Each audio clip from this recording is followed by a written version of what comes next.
Furthermore, all of the Pharisees were authoritarian.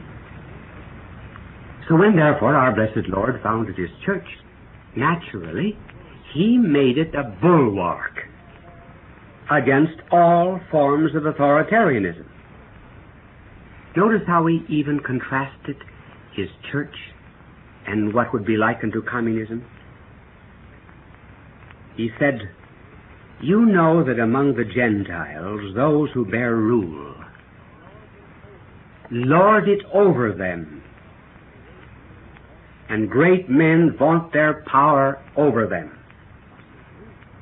But with you, it must be otherwise. And whoever has a mind to be first among you must be your slave." Now, how did our Lord save us in his church from authoritarianism? We're going to contrast here the three characteristics of communism with three characteristics of the church. First, our blessed Lord established a church in which, one, we do not obey a system, but a person. Two, in the church, the basis of our obedience is not fear, but love. And thirdly, in the church, freedom of thought is saved by reverence for the truth. Now let's take these up one by one. First of all, dogmas. In communism and in any other form of authoritarianism, one has to submit to a system, that is to say, a very complicated network of assumptions, codes and directives and orders, which are very often abstract, such as, for example, the dialectical materialism of communism, the theory of class conflict, and the labor theory of value. But as Catholics, we do not subscribe to a system of dogmas.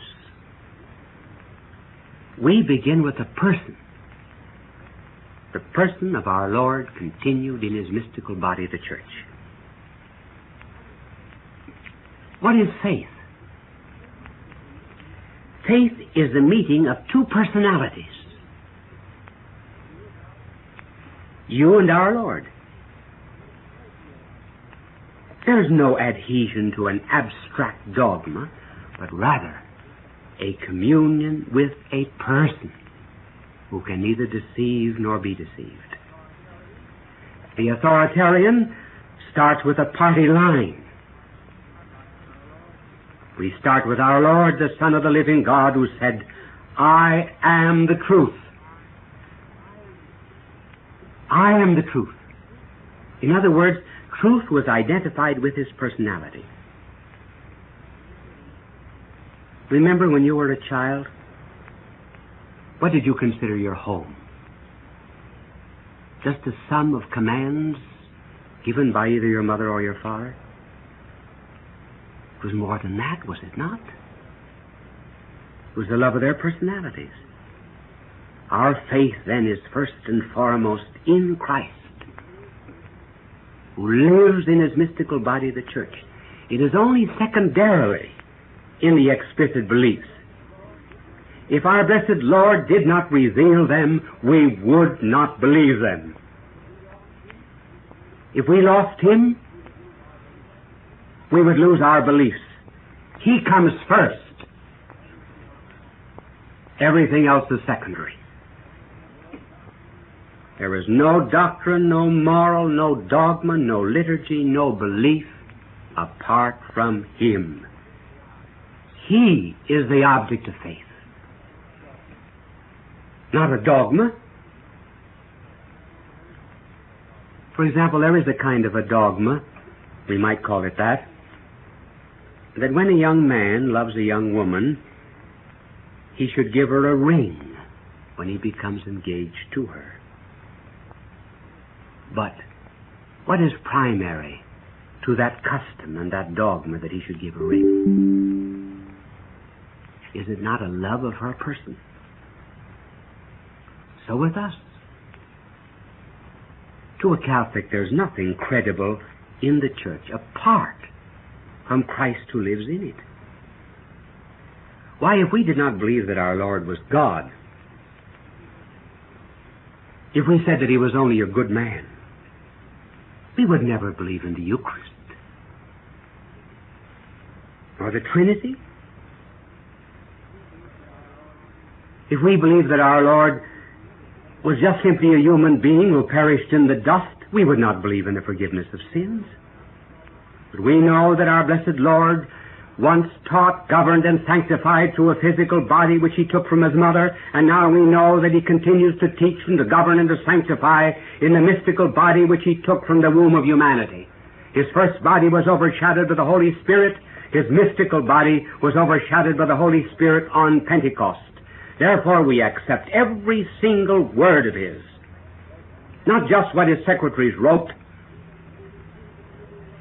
but we receive his living word, living through the centuries. You've heard it said, I want no church standing between me and Christ. There is no church standing between us and Christ. The church is Christ. Why, he no more stands between, or rather the church no more stands between him and us, for example, than my body stands between me and my invisible mind. The church is what St. Augustine called the totus Christus, the whole Christ, and therefore is truth living through the ages. Oh, thank God for your faith in the person of Christ, who is the eternal contemporary. Now that brings us to the other charge that is made, namely that if you belong to the church, you are subject to fear. It is true that in every single system of authoritarianism, fear is the basis of obedience. But because we start with the person of Christ, the basis of our obedience is not fear. It is love. You cannot love dialectical materialism, but you can love a person. And between our Lord and us, there's a bond of love. And these two are inseparable. That is why our Lord did not communicate to Peter the power of ruling and governing his church until St. Peter told our Lord 3 times that he loved him. The power to command in the church comes only from obedience to Christ. Therefore, the submission that we as Catholics make to the church is something like the submission that we make, well, to one of our most devoted friends. It's like the obedience of a son to a loving father. We do not feel any distance between our Lord and us. As a pupil becomes more and more attached to his teacher, the more he absorbs the truths of the teacher, so too we become more and more united to Christ, the more we love him, and also the more of his truth that we absorb. The more we know our Lord, the more we obey the truth manifested through his church, the less we fear. That is why Scripture says, perfect love casteth out fear. The more his truth is ours, the more we love him. And when we fall away from the faith, God forbid, it is not like falling away from, the love of a book or a song or a trinket. It's falling from a friendship. It's falling from love. I really cannot imagine anything more cold and more enslaving, more paralyzing to human reason, more destructive of freedom than that thing to which millions of people are prostrating themselves every day, namely the terrible anonymous authority of they. They say they are wearing green this year. They say that Catholics adore Mary. They say that the hair will be worn shorter this year. They say that Freud is the thing. Who are they? Countless slaves and puppets are bowing down daily before that invisible, tyrannical myth of they. No wonder dictatorships arose to personalize that terrible slavery. These millions will not accept the authority of Christ who rose from the dead, who continues to live in the church. We know whom we obey.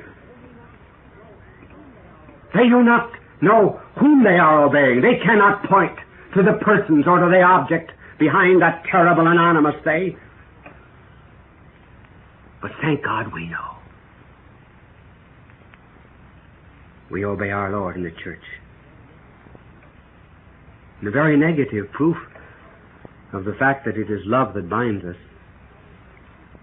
is in the thousands and thousands of letters that I have received in the course of years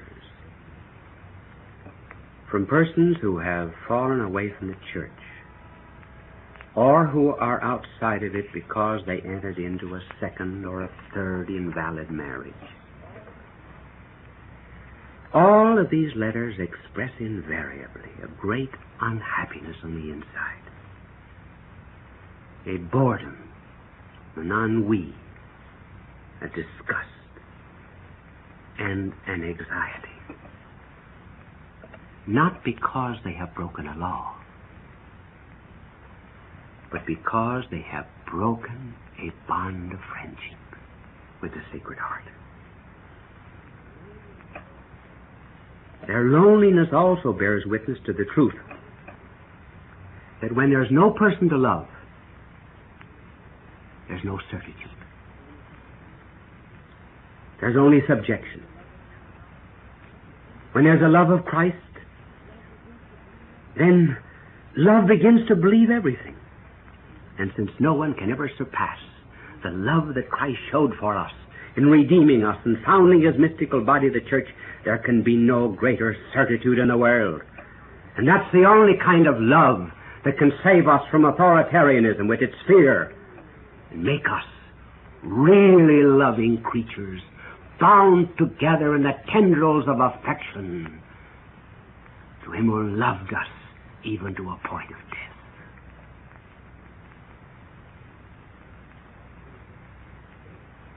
Now that brings us to the third point. It is sometimes said that the church destroys freedom of thought and almost annihilates reason. Actually, it is the contrary that is true. Authoritarianism destroys real freedom of thought. You see, you must always make a distinction between freedom from thought and freedom of thought. The devil has pretty much convinced the world that if you accept God's truth, you are not free. In fact, if you accept any truth, you are destroying your reason. He has very much convinced many souls in the world that any limitation that is put upon a reason is the destruction of that reason. For example, in the garden, he suggested to our first parents that if they did not know evil, that God in some way was destroying their freedom. So he asked, why did God command you? For him, you really are not free until you know evil.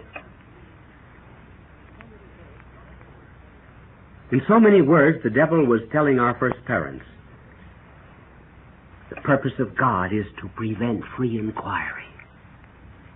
He wants to keep the human race in ignorance. Do not be fooled. God is an old fuddy-duddy. He is a reactionary. He does not want you to know evil. Be liberal. Those are the words of Satan. So God is made to appear as the enemy of truth, in just the same way that a father who refuses to let his son, 5-year-old son, have a shotgun is said by the son to be denying freedom. So to the devil, to continue to be loyal to one wife, or to a country, or to truth, is the mark of slavery and a want of freedom. Let us analyze that assumption. Is it true that the more you subscribe to divine truth, the less free you become? Well, before I went to school, I was free to believe, for example, that Shakespeare was born in 1224. But finally, I was told that Shakespeare was not born in 1224. That he was born in 1564. I'm saying that only from memory. I hope that I'm right. But at any rate, I was given an exact date. I found out that education in truth was really restricting my freedom to fall into error. Before I went to school, I also thought that H2O were really the initials of a spy. And then I fell into the hands of a reactionary teacher. He stopped all of my liberalism. Do you know what he told me H2O meant? He said it was the symbol for water.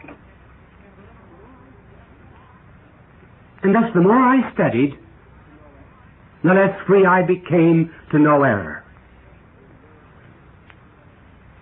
What the world forgets, really, is that freedom is a word that is very much abused. We want to be free from something only for the sake of something. For example, I want to be free from communism in order to perfect my soul. I want to be free from hunger in order to develop the body that God gave me. I want also to be free from fear in order to be free for love. You notice that freedom from something is always a freedom for something. What's the use of being free from anything unless we know the purpose of freedom? I heard once of a rich man who went up to a taxi driver, and he said to the taxi driver, "Are you free?" The taxi driver said, "Yes, I'm free." And the rich man left shouting, "Hurrah for freedom!" It was nonsense. Simply because the only reason of being free from something is to be free for something. Freedom, therefore, is not liberation from the truth. It is rather the acceptance of a truth. When are you really most free? When you know the truth about anything. For example, you are free to draw a triangle on condition that you give it 3 sides and not 33. You are free to draw a giraffe if you draw it with a long neck. If you do not obey the truth and the nature of a giraffe and you give it a short neck, well, you find that you're not free to draw a giraffe. You are free to drive your automobile in traffic on condition that you obey the traffic laws. You are free in the law. You are free in truth. You are free to pilot a plane on condition that you respect the law of gravitation. And you acknowledge the truth of aviation. Now that's what our blessed Lord meant when he said, the truth will make you free. Now our truth, therefore, in the church is a truth that has come down to us from Christ. And it is a truth that really is so very, very noble that when we begin to wander away from it, we lose our way. There's a tremendous satisfaction in having a map. And that is what the truth of Christ is like in the church. We may get off the road. We may get off it by sin. We may get off it by error. But as long as we got that map, we can get back on the road. There are indeed some people, once they get off the road, they tear up the map. That's a still greater tragedy. The church, too, really is very wise because it always teaches us both sides of a question. I taught philosophy in a university for 25 years, and I noticed that anyone and everyone who taught in the university always knew both sides of a question. For example, everyone in the Catholic university where I taught, everyone knew the opinions of the modern world in any given subject. In philosophy, for example, we knew Marx and Sartre and Heidegger, Jaspers and Freud and the like. But do you think that the teachers in secular universities knew anything about Christian thought? They know only one side of the question, not both. Look at the papal encyclical on communism. A communist once told me that the clearest and finest explanation of communism that he ever read was in the Holy Father's encyclical on communism. He gave both sides of the question. Look at that great work of philosophy and theology called the Summa Theologica of St. Thomas. Every single question that great mind teaches begins with a doubt and a difficulty. Then he answers it. We know both sides of the question. Those outside the church know only one side. And frequently, it's the wrong side. Our freedom, therefore, is not an independence of truth, but rather dependence in love. That's the joy of being a Catholic. Perhaps I can make it clear with this analogy. On an island in the sea, there were children. Around the island were great high walls. Inside of those walls on the island, children sang and danced and played. One day some men came in a rowboat to that island. They were reformers. And they said to the children, "Who put up those walls? Someone is restraining your freedom. Tear them down." And the children tore them down. Now, if you go back, you will find all of the children huddled together in the center of the island, afraid to play, afraid to sing, afraid to dance, afraid of falling into the sea. That is the church. The wall is truth. And as Christ in the church said, If the Son of Man makes you free, you are free indeed. God love you.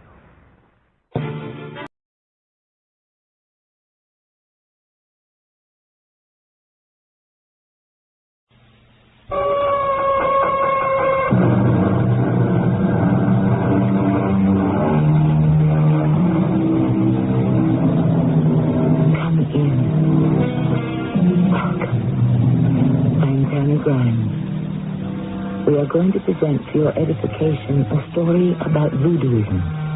Or should I have said, not edification, but mystification. For no one knows how voodooism works, why it works, or even if it works. It belongs to the misty, uncertain world of the supernatural. That is a world few of us visit. Or should I have said, none of us.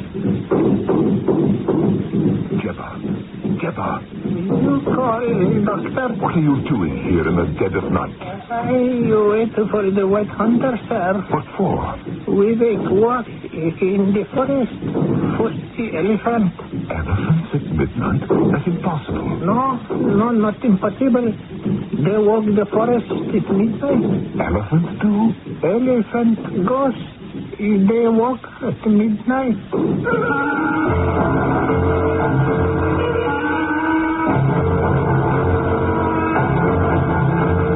Our mystery drama, Death at a Distance, was written especially for the Mystery Theatre by Elspeth Eric and stars Norman Rose. I'll be back shortly with Act One.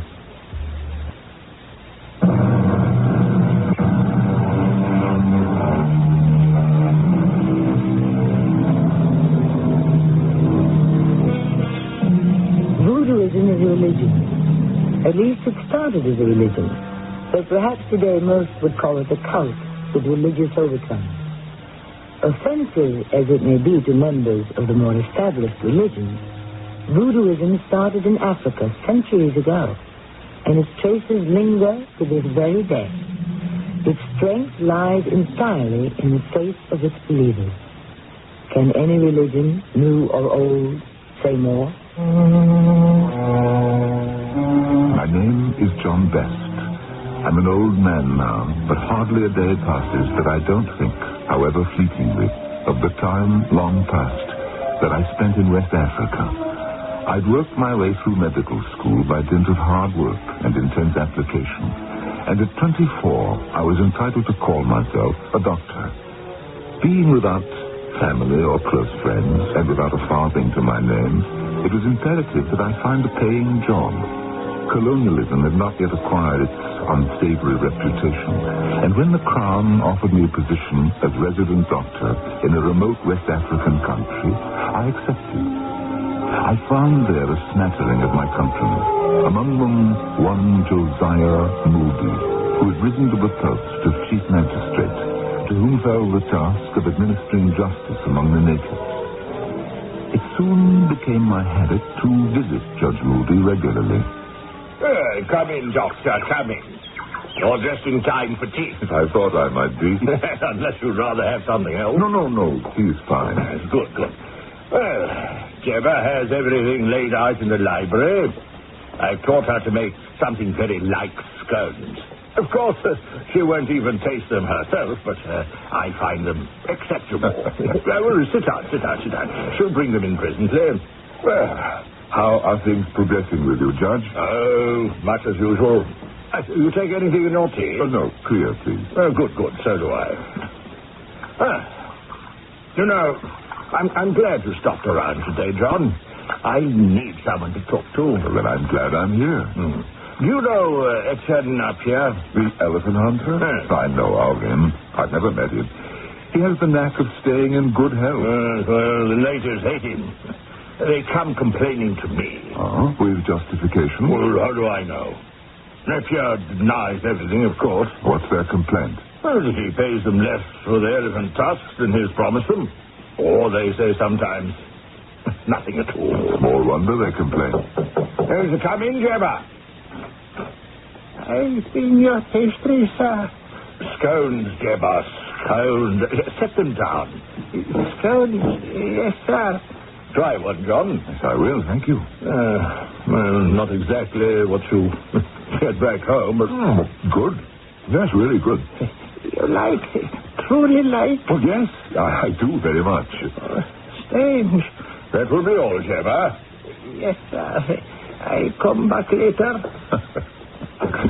Attractive girl. Well, it was her husband who came complaining to me about Etienne Napier. She speaks English. Well, she picked up a lot from me and from the local witch doctor. Oh, he speaks English too? Yes, as well as you and I, or better. I had no idea. Dr. Barola got his MD from a large London hospital. Really? But why on earth did he come back to this godforsaken place? He wanted to do something about the appalling death rate. He got decorated for that by the king. You don't say. Well, I must try and get to know him. You'll find him easy to talk to. I always do. Do you see him often? Yes, I've dined with him. He with me. More than once. See, I tried to talk him out of his belief in voodoo. He's very patient with me, but I can't budge him an inch. You and I know it's not possible, but, Barola's convinced it is. But what is possible? Right. To wish a man to death. I brooded on Judge Moody's words as I walked back to the little two-room shack that served me as both home and office. My first impulse was to seek out Dr. Barola, the African witch doctor who had been graduated from a London hospital. I confess I stood in some awe of the man. Was it because he was at the very least my equal in knowledge? Or was it because he had knowledge that was beyond my understanding, knowledge that perhaps I feared? At any rate, when I reached my office, a patient was waiting for me, a new one. You are the doctor here? I'm Dr. John Best. I've been waiting an hour. Sorry. I was paying a short call on Judge Moody. Now, what can I do for you? I need something for a headache. And do not tell me take an aspirin. I've tried that. Let's get a few facts about you. Your general condition. I am in perfect health. Your name? Etienne Napier. Oh, yes. You hunt elephants, don't you? You've heard of me, eh? Yes, from the judge. That one. Now, tell me about the headaches. Do you have them often? I have never had a headache in my life until 6 days ago. I have never had an illness of any kind. I have no weaknesses, no ailments. I am a completely healthy man, in every way. Yes. But when did the headache start? It is not headaches.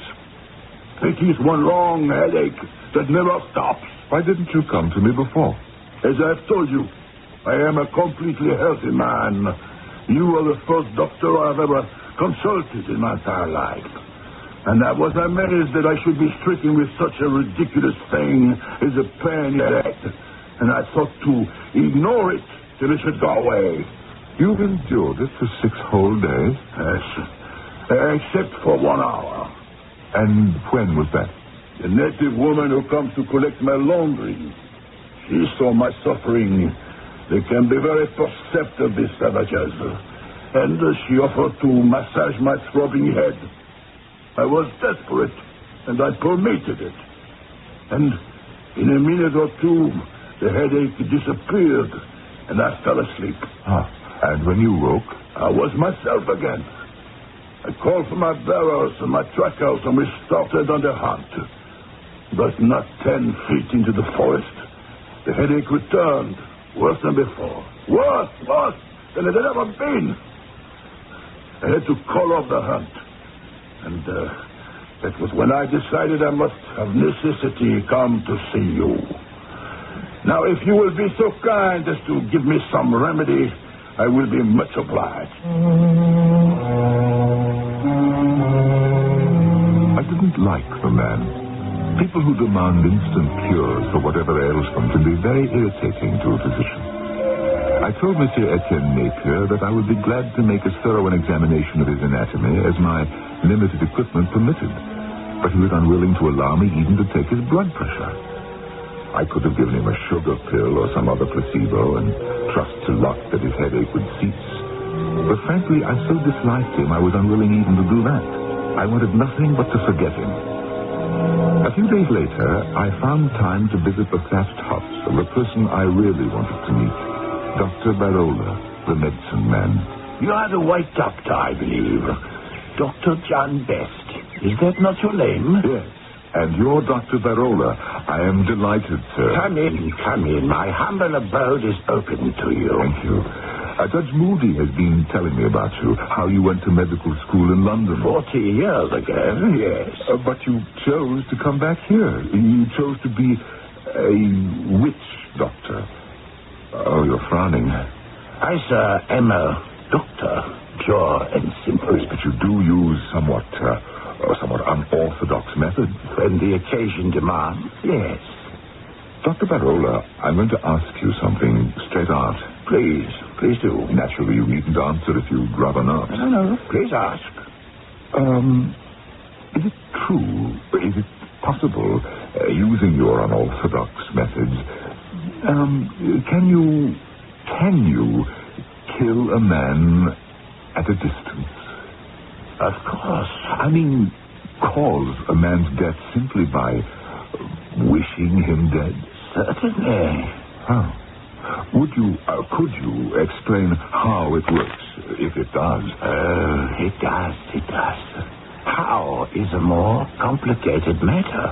I'm not sure I understand it myself. Well, try, will you? I really want to understand if I can.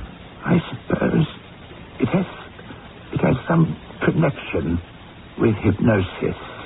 But you can't hypnotize someone at a distance. Would you feel better if I called it mental suggestion? But what if the victim doesn't want to be hypnotized? Is suggestible. How can you affect his health, even his life, at a distance? How can I explain to you something I do not fully comprehend myself? Do you like the phrase psychic poison waves? Does that stir something in your brain? Psychic poison waves? Let us say a man can summon up in his own brain and body certain poisons of hostility and hate, and transfer them across large distances of the brain and body of another. Don't expect me to believe that. To you it sounds like hocus pocus, humbug, charlatanism, quackery. Well, Dear Dr. Best, do not think I blame you. I have had the same feelings about voodooism, that it was mere flim-flam. There are still moments when I feel that way, except that it works. I have seen it work. Dr. Barola. Oh, Jebba, come in. This is Dr. John Best from England. Yes, I saw Jebba at Judge Moody's house. How are you, Jebba? Did you enjoy the scones, sir? Oh, yes, I did. I enjoyed them very much. They were very good. What do you have for me, Jebba? What you asked for, they are in this little sack. Put it down there, on the table. Yes, sir. Is there anything else you require? No, not at the moment. If the need arises, I will let you know. Yes, sir. Send for me at any time. Doctor, what are you doing? I thought you might like to see what Jebba brought me. I will empty the contents of the little sack, and you shall see. There. Go ahead and look. There's nothing to hurt you. But what is this? What does it appear to be? Locks of hair. That's what it looks like to me. You're right. That is what it is. And these? Well, they look like things from someone's nails. Fingernails, perhaps, or toenails. Right again. They are both. I stared in disbelief. Surely this was indeed mere flim-flam, hocus pocus, what Barola himself sometimes considered charlatanism, except that, what was it he had said? It worked. He had seen it work.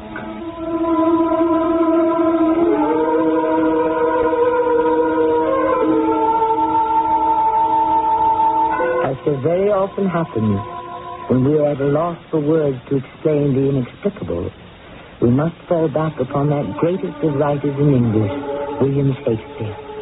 Here, in our helplessness, we are forced to quote the words of Hamlet to his friend. There are more things in heaven and earth, Horatio, than I dreamt of in your philosophy. I shall be back shortly with Act Two.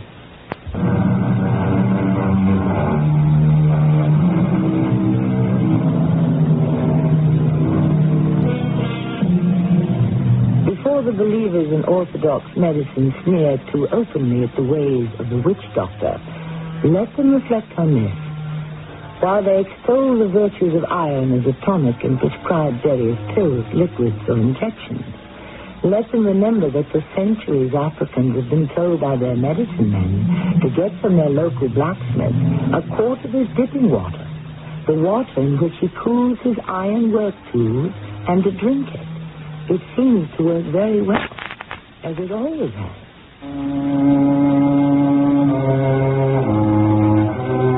Clearly there must be more to this business of voodooism than I had ever suspected. If a man like Dr. Barola, distinct, educated, honored by the crown, if he puts faith in it, then it must have substance, of a sort anyway. It was time for me to call upon Judge Moody. Well, he impressed you, did he? Our local practitioner, Dr. Barola. Yes, enormously. Well, he impresses me. Yes, I told you that. It's only when we get on to the subject of voodooism that I start losing my temper. Not that he ever brings it up, he doesn't. But I can't resist teasing him about it. Well, sooner or later I managed to get in a dig or two about his superstitious mumbo-jumbo. He doesn't mind? No, nothing least. Merely sits back and smiles at me as though I were a fretful child. He says he doesn't know how it works, merely that it does work. Well, they think it works. You know the saying, if you believe you can, you can. Oh, there's no doubt that belief helps. Belief in yourself. But that doesn't mean that if I believe I can fly over the tops of trees, I won't drop to the earth like a stone if I try it. Barola says voodooism may work through some kind of hypnosis. I'd hate to be hypnotized into thinking I could fly, wouldn't you? Or perhaps mental suggestion, he says. That might work for weak-minded people. Not for me. I asked him particularly about death at a distance, where neither hypnosis nor mental suggestion would apply. What did he have to say about that? Why, he said that it was possible that poisons of hostility and hate could be churned up inside one mind and transmitted across distances to the mind of another, who would then absorb the evil poisons and die of them. Oh, you believe that, Tommy Rock? Oh, I didn't say I believed it. Well, I should certainly hope not. I'm only trying to repeat as best I can what Barola said. He wasn't at all dogmatic about it. He simply said that it was a possibility. He practices orthodox medicine, too, you know. He's very good at it. Perhaps I should have sent Etienne Napier to him. Oh? You've met Napier? Yes. He came to see me about a headache. Said he'd had it steadily for nearly a week. I offered to give him a complete physical examination, but he wouldn't permit it. I have to tell you, I didn't like the man at all. Arrogant, self-satisfied. Well, I'm still trying to get evidence that he's been cheating the natives on the ivory business. But, of course, they have nothing in writing. I'll wager the man's guilty. Oh? Prove it. Oh, I can't. And it's extremely arrogant of me to say such a thing. It's very prejudiced. But he was so conceited, so smug. Well, I told you I didn't like him. Actually, I hated him. Isn't that ridiculous? I only saw him for 10 minutes or so, and I really hated him. Poisons of hostility churning within your mind? Well, you could say that. Poisons that could be transmitted across a distance? Oh, well, now.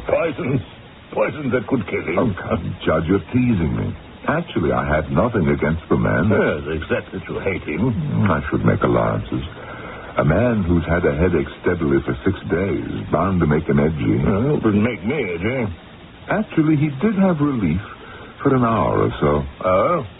And how did that come about? Well, it seems his laundress, a native woman, noticed his suffering and offered to massage his head for him. He submitted to that. And the massage worked? He says the headache went away in a minute or two and he fell asleep. He woke up feeling quite well and decided to go hunting for elephants. But a short distance into the forest, the headache came back, worse than ever. Now, that is when he decided to consult me. Not that it did him any good. He wanted some sort of magic pill that would work instantly. I don't have any such pill, nor does anyone else. Well, it's what we all prefer, isn't it? A magic pill that gives us happiness, enlightenment, and peace of mind all at once. Well, I don't have any such pill either, but I could offer you a spot of tea. Jebba! Jebba, are you there? Oh, by the way, did I tell you that I saw Jebba again after I met her here? No, you didn't. Yes. Jebba! She was at Dr. Barola's. She came in with something for him. It was a little sack made of antelope skin or something very like. Dr. Barola thanked her, and she left. And then the doctor asked me, would I like to see what was in the sack?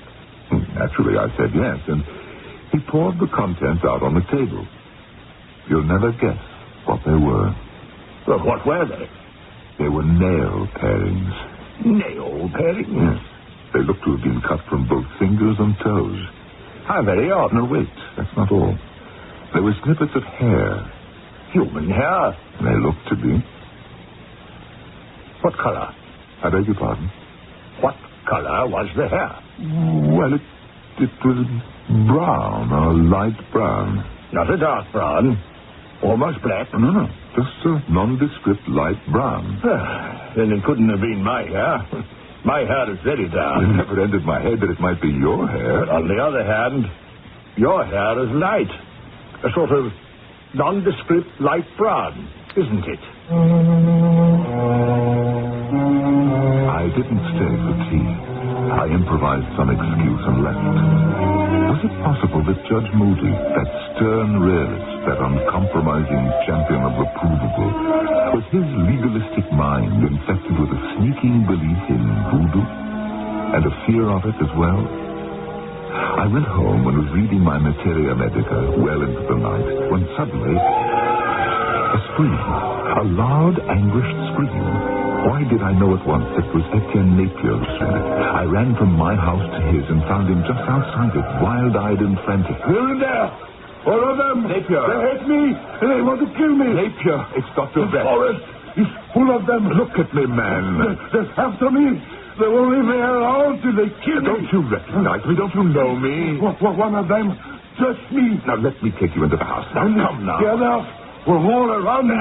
They were all around me. Hundreds of them. Let's go inside Some now. were back of me. Some were hiding behind trees.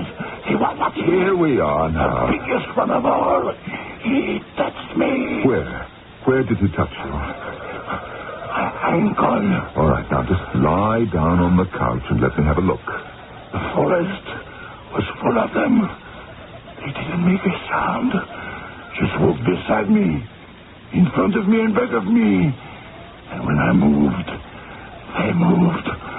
When I stopped, they stopped. I couldn't see their little eyes. There's no mark on either ankle. But I could feel it wrapped around my ankle. I felt it.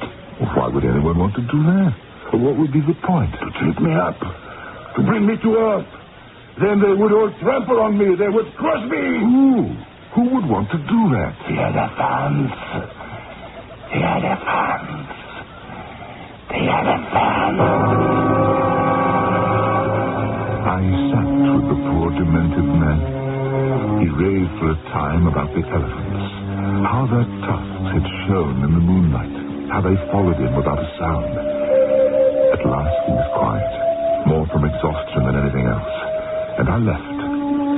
By now the sun was up, and I couldn't think of going back to my own empty house. So I went to the one place where I might be welcome. Come here, dear Dr. Best. Do come in. Oh, thank you, Dr. Barola. I know it's an early hour to be calling. Please, no excuses. I'm so happy to see you. Do sit down. Oh, thank you. You look quite exhausted. Yes, I am. I've been with Etienne Napier. And how is Monsieur Napier? Well, didn't you hear him scream? Scream? When was that? In the middle of the night. A terrible, excruciating scream. You didn't hear it? My dear Dr. Best, here on the edge of the jungle, There are many terrifying sounds in the middle of the night. One learns to sleep through them. But I heard it. And? I knew at once, at least I sensed it, that it was Napier. I ran to his house, and there he was, just outside at the edge of the clearing, raving, hysterical. Dear. What about? Well, he'd gone for a walk in the forest. Why at that time of night, I've no idea. And there in the forest, there they were, he said, all round him, in back and front beside him, some hiding behind trees, their eyes shining, waiting for him to fall down so that they might trample him to death. Surely you didn't think that anyone around here, any of us... Well, I confess to you at first, I did think so. I thought that his alleged shady dealings with your people, I thought that they were taking their revenge. You know, they would never do that. It seems he was talking about elephants. He even said that one big bull elephant reached out and wrapped its trunk round his ankle. Dear me. I examined his ankle, both of them. And this was before I knew he was talking about elephants. And, of course, there was no mark on either. No? Did you think there would be? One never knows. Do you think there actually were elephants in the forest? Watching, following him? Hundreds of them? Elephant? Ghosts? Perhaps. Oh, Dr. Barola, really? You go too far. Perhaps I do. On the other hand, perhaps I do not go far enough. Perhaps elephants were real. Oh, come now. Monsieur Napier has killed many of their kind. I knew a farmer here who shot an elephant that was stealing vegetables from his garden. He left the dead animal lying there, and in the morning, the body was gone. Are you saying? And the elephant's friends came in the night and carried the body away? Yes, I am saying that. There is loyalty and humanity among elephants. All the same. Wait. You have not heard it all. A few days later, 2 thigh bones of an elephant were found by the farmer on the exact spot where the beast had fallen. Reproach? A reminder? A warning? Who can say? Not I, certainly. Can you? Dr. Carola, may I come in? Come in, Jebba. Come in. Thank you, sir. I brought for you what you asked. The shirt? Yes, the shirt. Hand it over. Now, will you both excuse me for a minute? I have something that must be attended to. Jebba, that shirt belongs to Monsieur Napier, doesn't it? Yes, doctor. Jebba, Monsieur Napier told me that a woman of the tribe did some work for him, some laundry. He said this woman had remarkable powers, that she could massage him and make his headache go away. And that the relief he'd had in 6 days came from this woman. Jebba, are you that woman? You are, aren't you? Never mind, I know you are. And you went to his house this evening, too, didn't you? And he asked you to relieve his headache again, didn't he? And you did. And after you left, he went into the forest. Now tell me, Jebba, when you were massaging him, did you suggest to him that the elephants were waiting for him there? Did you hypnotize him? Did you put a spell on him? You must have done something before you left the house with his shirt, the one you just gave to Dr. Barola. Am I right, Jebba? Forgive my rudeness, won't you? It was very important that I,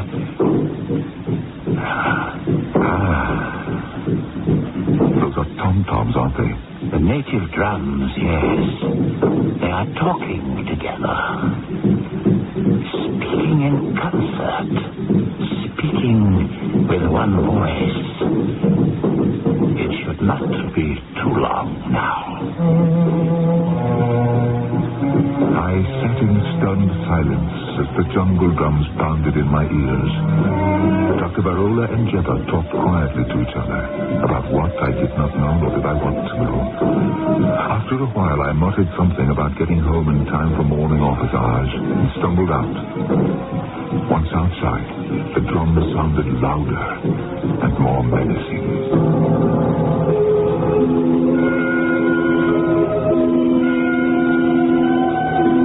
How did it seem to you? Mad, perhaps? Ignorant? Or does it appear simply silly? Consider us silly. Happily, we won't be around to hear them say it. I'll be back shortly with Act 3.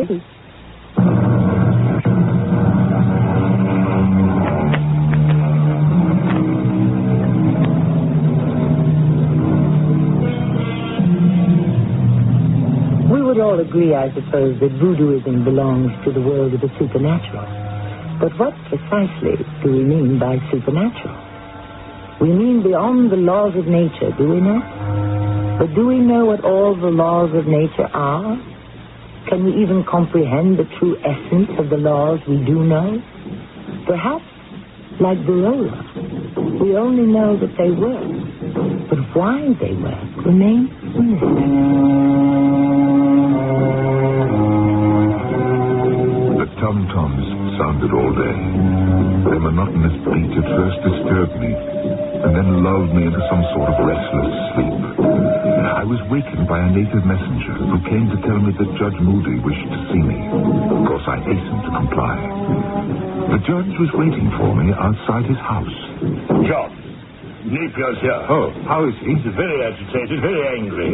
He's come to me with some wild story about seeing elephants in the forest. Yes, I know. In the dead of night, for heaven's sake. I know. Is the man losing his mind, do you think? It is possible. And I was hoping you could, well, give him something to calm him down. I brought my bag with me. Then for goodness sakes, give him something. He's unmanageable. If he'll let me. Drums are getting on his nerves. I don't wonder. Well, they can be disturbing, I must admit. But they don't mean anything. I hope not. Just the natives letting off steam. Oh, look. I should tell you, I've asked Dr. Barola to stop by, too. Not that I don't trust you completely. I just thought he might be able to contribute something. I think you were very wise to call him in. Moody! Judge! Come here! Coming right away, Monsieur Napier. Contain yourself. Someone has got to do something. Someone is going to do something. Here. You see? Now, here's Dr. Best. He's going to give you a sedative. Calm you down, make you feel better. I don't want him to give me something. I want those drums to stop. Can he do that? Can he stop the drums? I'm afraid he has no authority to do that. Well, you do. You have the authority. You are a judge. You are the head magistrate in these parts. You can stop them. My authority is strictly limited. If the people want to beat on their drums, I can't stop them. You must understand, Napier. It's their way of communicating with one another. It's like free speech, you might say, the right to speak out. What are they communicating? Why don't they speak out? The way civilized people do in a recognizable language. Napier, Dr. Barola will be here shortly. No, that faker, that charlatan. No. Dr. Barola is a very cultured and distinguished gentleman, and he is wiser than any of us in the ways of Africa. I think he's coming now. Oh, yes, there he is. Dr. Barola, how good of you. Not at all, my dear Judge Moody. How can I help? You can get those infernal savages to stop beating on the drums. That's what you can do. My dear sir, what makes you think I could accomplish any such thing? You can't do it. You understand these people? Tell them to stop.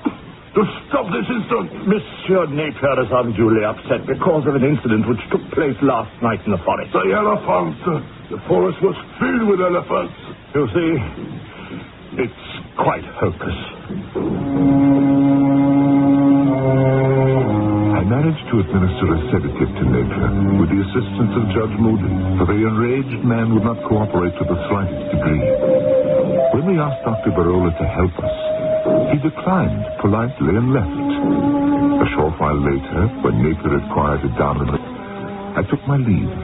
But instead of going home, I instinctively sought out Dr. Barola. My dear Dr. Best, how is your patient? I suppose you mean Etienne Napier. Well, the judge and I managed to give him a sedative. He's resting now in the judge's library. Poor man. He has my sympathy. Why did you refuse to help us with him? Dear Doctor, did you expect me to stop the drum? No. You know what I mean. When I wanted to give Napier a sedative and he was being difficult, to say the least, about it, why did you walk away? You, a doctor, a certified doctor, why did you walk away? I did not choose to assist. You saw the condition the man was in? I did not choose to assist. Why not? It was your duty. The man was suffering. I did not wish to touch him. Well, why not, for the love of heaven? Such a little thing to ask. Not to me. You don't even know him. So far as I know, today was the first time you've ever seen him. True. Well, then why? To me, the man is a devil. A devil? Dr. Parola, you're not going to preach voodooism at me again, are you? Have I ever preached to you about voodoo or anything else? No, but come with me. Just into the back room. I want to show you something. Something I think will interest you. As a matter of fact, I think it will interest you greatly. There. Look. What is it? What does it appear to be? Why, it's nothing but a doll. A big doll. Quite so. A doll. The size of a man. Quite so. It's quite complete. With feet and hands. Quite so. And fingernails. Good Lord, Ballora. The doll has fingernails and toenails. Just so. What is that he's wearing? I mean, what is the doll wearing? It's a shirt. A shirt like Napier's. It is Napier's shirt, isn't it? Jebba brought it to you, didn't she? I know she did. I was here. Oh, wait. Listen. What is it, Doctor? The drums have stopped. So they have. What does it mean? Why have they stopped? Their conversation has come to an end. But why? What were they saying? Tell me, what were they saying? Dr. Parola, sir, if you please. Yes, Jebba. What is it? The judge say to tell you, man is dead. You mean Monsieur Napier? Yes, he be dead. Just now, he be dead. It did not surprise me that I was called in by Judge Moody that same day. Needless to say, I responded to the summons immediately. When I arrived, I found not only the judge, but standing straight, tall, and quiet in one corner of the room, Dr. Parola. The man died right here in my library, gentlemen. Well, what do you want of us, Judge? I want your advice on how to proceed. I want to find out, if I can, who killed him. I'm going to order an autopsy performed. The man was in good health, I understand. He said this, except for the headache. Judge Moody, I will perform an autopsy if you want me to. Yes, I do want you to. But I would like another opinion. You don't mean Barola here, do you? Yes, if you will. No, I will not. Well, it's not that you're under suspicion, Barola. Yes, it is. Therefore, I insist on not just a second opinion, but a third and a fourth. There is a Dr. Messinger from Lobengula. Well, we'll have as many doctors as you like. I thank you, Your Honor. For I'll be frank with you, Barola. Please do. I think your people managed this somehow. Some poison or other slipped into his veins. I've heard of such things. One of you people have been known to take a piece of bread, a roll, say, prick it at one end with his fingernail, offer that end to the enemy, and eat the rest of the roll himself. But under that fingernail was concealed a small amount of deadly poison. Now, you people know about poisons, I'm sure you do. Poisons we haven't discovered yet. We people have no knowledge of a poison that cannot be detected, any more than you people have. We'll have all the doctors in. The ones you mentioned, and more if we need them. Judge Moody was as good as his word. Doctors from all over, even one from London, were brought in to examine the corpse. Their findings were the same as mine. There was no trace of poison to be found. No wound, no puncture, nothing. Napier's heart had simply ceased to beat. Though I'll believe to the end of my days that Barola did him in with that voodoo business. Why, Judge, I thought you considered it sheer nonsense. Tommy rot, quackery. Still in all, don't you think it's odd that the tom-toms stopped beating the moment Napier breathed his last? Very odd indeed. But the drums don't kill a man, do they, huh? Not that I'd ever heard. And that big doll Barola had in his office, wearing Napier's shirt.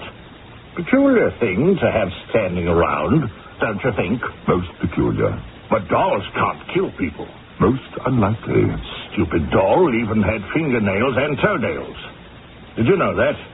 But fingernails and toenails, they don't kill people, do they? Or shirts. No, Judge, they don't. So how can I take the thing to court, huh? Tell some wild tale about voodoo killing, which I don't even understand myself, don't even believe. I did bring one person into court. Who is that? Jebba. Jebba? Why Jebba? She stole Napier's shirt, didn't she? Yes, that she did. She was his laundress, and he trusted her with his clothes, and she stole his shirt. She admitted it. What sort of punishment did you deal out to her? I fined her. Took it out of her pay. Jebba, make some tea for Dr. Best and myself, will you? She is still working for you? Oh, I couldn't get along without Jebba. Matter of fact, I've raised her wages. Jebba, bring some tea, will you, for being my friend.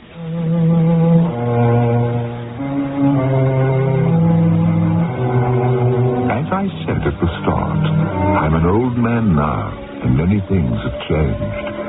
I suppose the greatest change of all is in our attitude toward the power of the mind over the body. I've tried to keep up with all the developments, and there's no doubt that it's a great new field of endeavor. I'm too far along in years to start delving into such things, but I've read a lot on the subject. All very interesting, very intriguing. But one thing they haven't even started to explain. Death at a distance.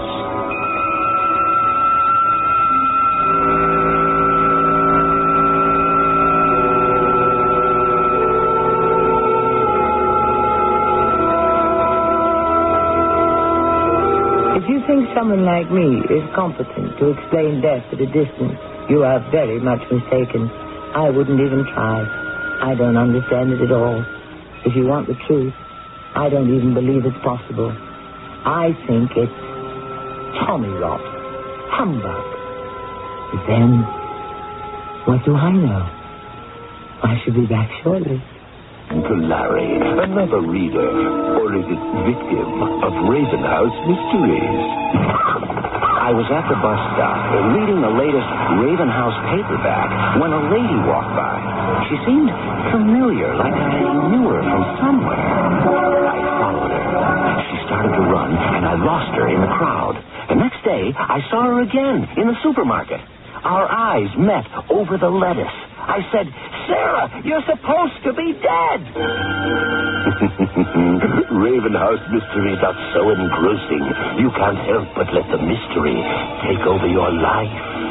It was a little embarrassing. I had her confused with the character in my Raven House mystery. Raven House publishes new mysteries every month. Which one will claim you as its victim? If you're clever enough, you'll find Raven House mysteries wherever paperbacks are sold.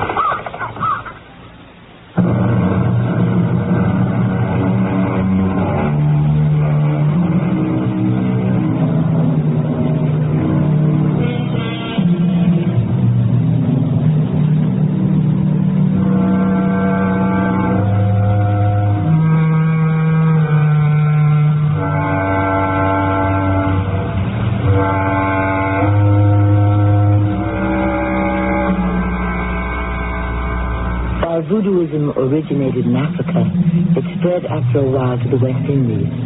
It is popularly regarded as a kind of sorcery, of magic. But it has its roots in a deeply felt religion, and its adherents are as fervent and devoted as we are to whatever religion we cling to. So let us judge not, lest we ourselves be judged. Our cast included Norman Rose, Bernard Grant, and Earl Hammond. The entire production was under the direction of Hyman Brown. Radio Mystery Theater was sponsored in part by Raven House Paperback Mysteries. This is Tommy Grimes, inviting you to return to our Mystery Theater for another adventure in the macabre. Until next time, pleasant dreams.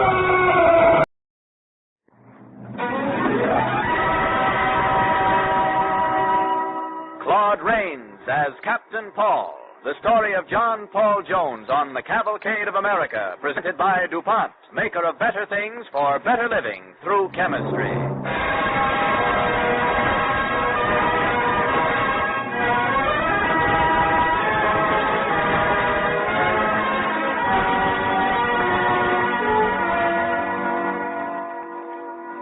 Good evening, ladies and gentlemen. This is Clayton Collier. Today, as we all know, the nation celebrates the birthday of the United States Navy. 166 years ago, in the year 1775, the Continental Congress voted funds for 2 ships and took the first step towards establishing American naval power. Thus began the illustrious tradition of heroic deeds and heroic men, the United States Navy.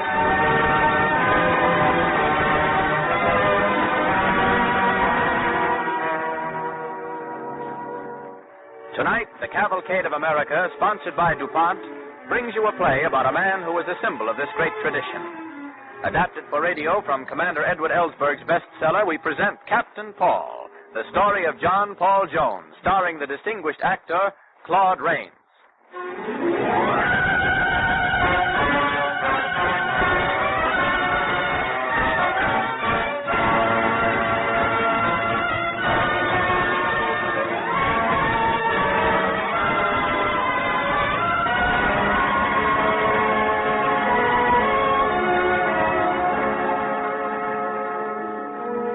The year 1775, in the great hallway of an old mansion in His Majesty's colony of Virginia. Oh, John, my breath. Let me get my breath. One more kiss, Dorothea, and I'm ready to face 1,000 fathers. There. Now let's go into his study and tell him. Take my hand. Isn't it a very small thing to ask for? Yes, the world. And you're mine, John. Now then. Ready? Let's get it over with. Father? Oh, yes? What is it, Dorothea? John and I'd like to see you a minute. Certainly, of course. Come on in. Sit down. Now, what can I do for you, Jones? Father, John has something to say to you. Well, let him say it. I will, sir. I wish to marry your daughter. Well, that's a matter we'll have to discuss. Dorothea, do you remember that piece of property over in the southeast corner of the estate? Why, yes, Father. That's where you will build your home. Excuse me, sir, but Dorothea and I have other plans. We're going up north, sir. I hope to get a ship and go to sea. Well, I was under the impression you wanted to get married. And that means settling down, unless I'm mistaken. My daughter is going to marry a gentleman, sir. Look out that window, Jones. You see a lot of pretty fine property, don't you? That's all going to be my daughter's someday. Her husband will have to accept that responsibility. I have no interest in becoming a landowner, sir. My career is on the sea. Well, then you and I are wasting time here. I hope to prove you wrong, sir. But with the revolution coming, there's more important work for me to do than managing a farm. Maybe you haven't heard about it, sir, but there's going to be a new America soon. Rot. Do you think that all Virginians are excited about what they're doing in Rhode Island or Massachusetts these days? But I'm trying to tell you that America is going to be free, sir. That there's going to be a war. That we'll have an army. That we're starting a navy. And I'm going to help establish it. And that Dorothea and I are leaving here tomorrow. You're wrong. You, sir, are leaving now, right now. My daughter's not going to throw her life away on a hot-headed fool with a toy boat. Father. Good day, Mr. Jones. I'm very busy. Come along, Dorothea. Darling, I'm going now. But I'll come back to you someday. And he'll see it our way then. Will you wait for me, Dorothea? Oh, I'll wait, John. I'll wait.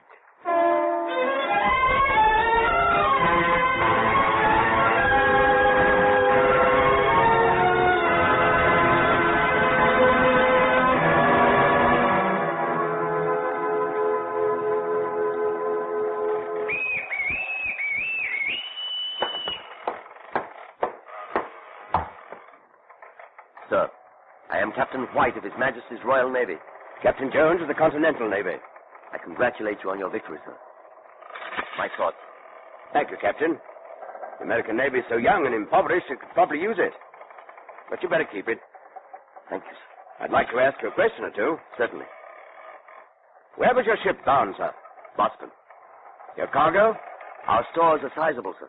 Shoes, uniforms, food, powder, and cannon.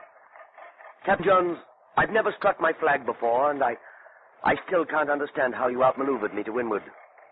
Your ship, I see, is not exactly first class. They say beginner's luck always is, sir. Then I'm your first prize, Captain Jones? No, sir. You are number 8. There have been 7 others.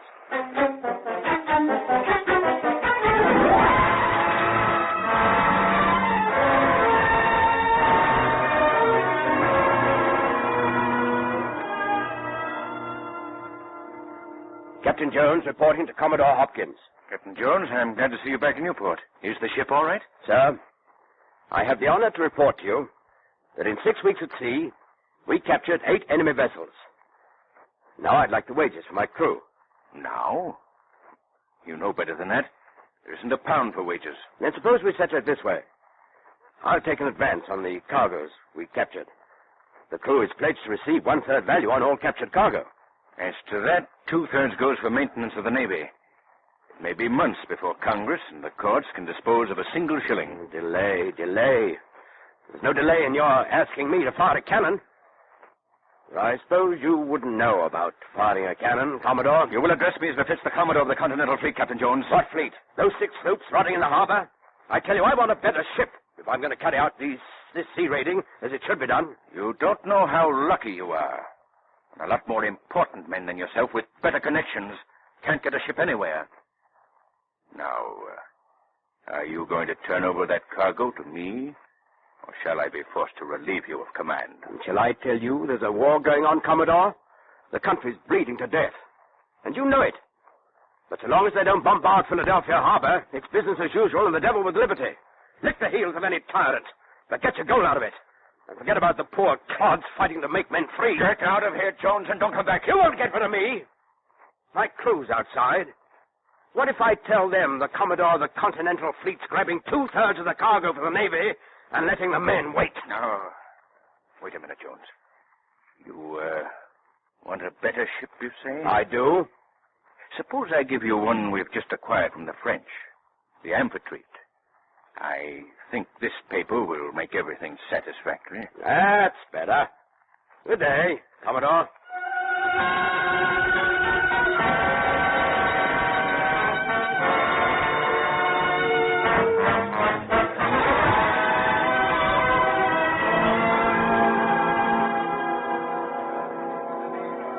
Morning, Captain.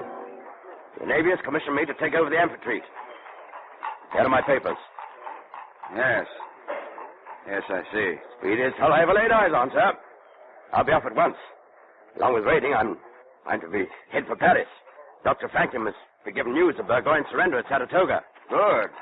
I'm sailing the ship to France next week. I'm sure you'll enjoy being a passenger. You'd better look at that paper again, Captain. You're turning your ship over to me. Oh, no. That isn't what that paper says.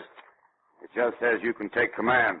I don't see any paper which tells me to give up my ship to anyone. Well, can't you infer that if I'm to take command, you'll have to give it up? Give my ship away on inference? You can't do that without another paper that says I can. No, sir. You show me a paper that states that in plain language, and I'll turn my ship over to you. Paper. The country's dying, and you're talking about a paper. You and the rest like you. Bunglers, money grubbers, politicians. Everybody afraid of the one above him, afraid for his skin, afraid for his pocket. Can Washington load his muskets with paper? Will paper break the blockade? By heaven, if it's not this ship, it'll be another, paper or no paper. Is this a war? Or are we all playing with paper dolls?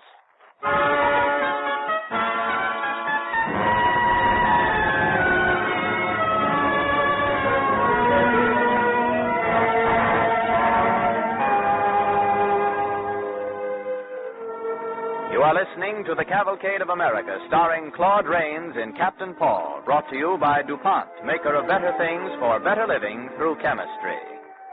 As our play continues, we find John Paul Jones calling on Dr. Benjamin Franklin, the American envoy in Paris.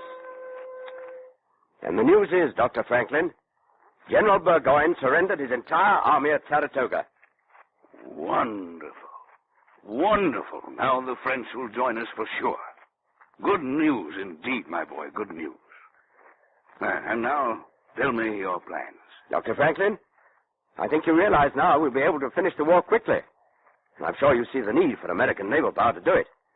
The fact is, if I had command of a squadron... A squadron would be very nice, Captain Jones. But no doubt you heard of politicians. You might sort of. Who hasn't? If you were a politician, you might have inferred from my reaction to your request that... Well, the point is you've been relieved of your command of your own ship. What? Jones, there's an old saying. Bad news runs swiftly. Apparently it outran your ship this voyage. You see, your first lieutenant, Mr. Simpson, is something of a politician. My first lieutenant, sir, is a drunken fool. Command a ship of war? Why, he can't tell the difference between starboard and a teacup.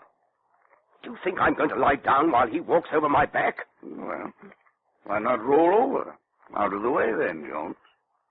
Meanwhile, enjoy yourself in Paris. I'll be hanged if I stay here in Paris with the war to be fought.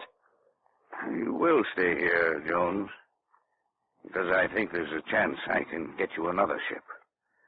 At least for the present, I'm reasonably certain of it. Well, I got to do something about the crew. Am I to keep paying for crews out of my own pocket? I can't go on forever like that. I think you'll go on, Jones. Like the rest of us. You can't help yourself.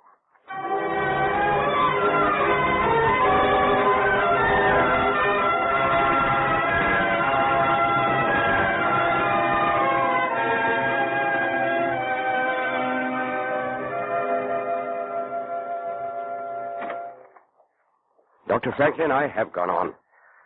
I've gone on here in Paris dreaming about that ship for the last 7 months. Haven't you any word, sir? Jones, your dreams are over. You're in command of a squadron. At last. Now for some action. Still, Jones, it would do you well to remember there are ships and ships. What do you mean, sir? Well, let me put it this way. True, you have a squadron. It is equally true, nevertheless, that you will be joined by 4 French captains, each commanding his own vessel. As to your own ship, Jones, well, if they refer to vessels as females, we might call her a dowager of the seas. In fact, she's 60 years old. Guess that must be the one Columbus overlooked. You sure she floats? Oh, they say she floats. But I think if you're taking her anywhere, you'll have to look around for sails. If I'm going to do any fighting, I suppose I'll have to pluck a few cannon out of the air. What's a miracle or two? One smashing victory and you'll go home a hero. I want to go home, sir. Doesn't a hero always need a heroine? Then don't waste time, my boy. Go back and marry her. You can tell her you named the ship for her. Don't you suppose I've had a name ready all these months? What are you going to call her, Jones? She'll fight with your name, sir. She'll be the Paul Richard. Thank you, Jones. And we'll say good luck and a great sail for the Bonhomme Richard.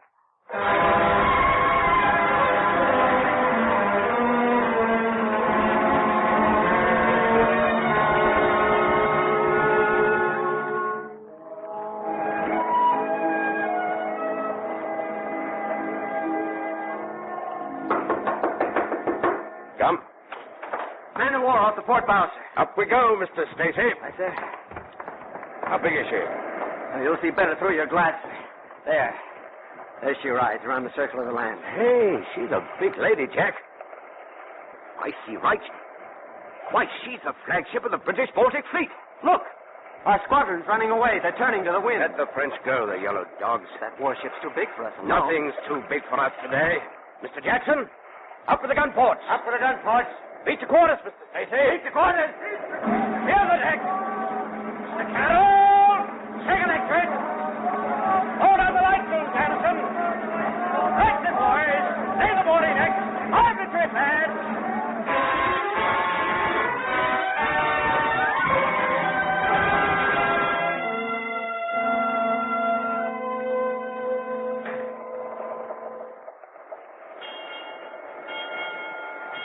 Ship's cleared for action, sir. Good. She's closing in on us, sir. Mighty close. The closer the better. Hit her with a stone right now. I got it below. All right, Listen. You can even hear them giving orders. I shall be smack into us in a minute, sir. Are the men ready? Aye, sir. Ahoy! What ship are you? Listen, Mr. Stacy. Aye, sir. When she gets a little closer, we'll throw the grappling hooks into her and board. I say, what ship are you? Ship service. Captain Benedictine. Gun ports are still closed. In another minute, we'll have him blanketed. Aye, sir. Ahoy there! Where are you bound? Come closer, I can't hear you. Answer directly, I fire. We have him, Mr. Stacy. We'll smother his guns in the collision. He means it all right. Look. Grappling hook, sir. Not yet. Up with the gun, boss. Aye, sir. Lower it on, Max. Up She's going to fire. We'll be blown to bits this closer. Now, Mr. Stacy. Grappling hooks, boys. Throw them into her. I say go. Let him fly, lads. Order! Order! Pistols and cutlasses! That was their stern gun, sir. Guess we couldn't smother them all. Any damage? Looks pretty bad from here. Boat's full of water. We're sinking. The ship's on fire. Captain Jones, sir. They're trying to carry away our flag. Oh, you rebel pirate. Do you surrender? Never! I've got my guns to fight!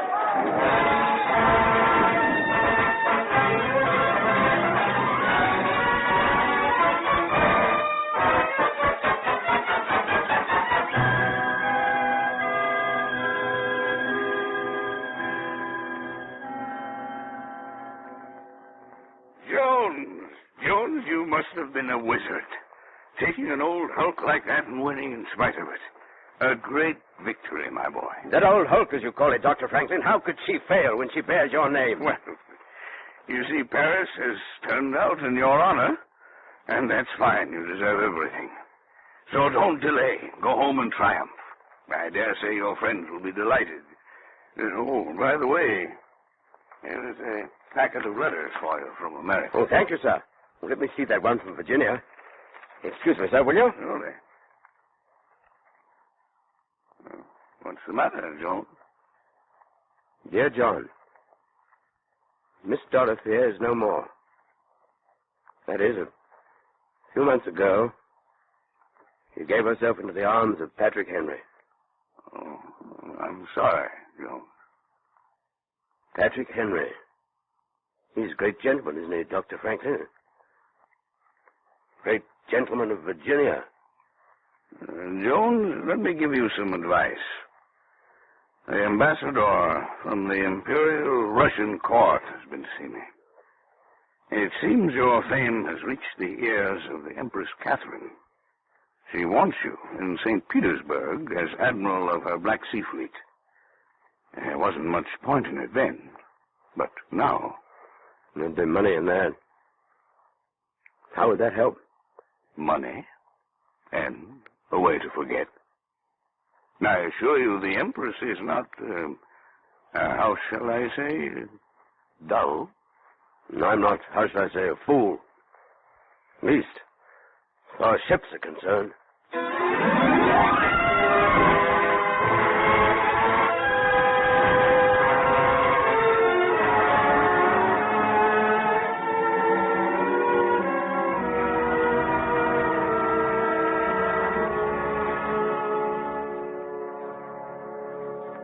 These are my private apartments, as you well know, Admiral Jones. Now, when will you American louts learn some manners? Softly, my lady, softly. Now, what have I done? Why do you suppose I brought you in here? I do not propose to be shouted at before my ministers like a common scullery maid. It was a mistake to bring up the subject of finances. I lost my head for a minute. Let's forget all about it. Shall we? So, I forgive you. John Paul, hasn't Russia taught you anything? Many things, my lady. And, after all, haven't I taught Russia something? Yes. We owe so much to each other, John Paul. It's just that I've been worried lately, but perhaps I need a rest. There's nothing to worry about, nothing at all. Why do you worry, John Paul? Haven't I made you an admiral of the Russian fleet? And hasn't Russia repaid you well this month? Is that not so? Oh, Your Imperial Majesty, I want what is due me. I want that and nothing else. So, now you listen to me, my little admiral. Catherine has never been accustomed to treating her favorites like servants. They've all had my friendship, my protection. You are going to be a despicable exception. Admiral of my fleet, are you? Yes. You will continue as admiral. But you won't even have a barge, a common barge to command. You will not die in action, but of inaction, I promise you. Now go. I leave tomorrow. That gives you time to get the money ready. You have no tomorrow in Russia, Mr. Jones. You leave St. Petersburg tonight. Go back to your America to work if you dare. That lovely, free country you've done so much for. But not with my money. You will never have power again. Not as long as I am Empress of all the Russias.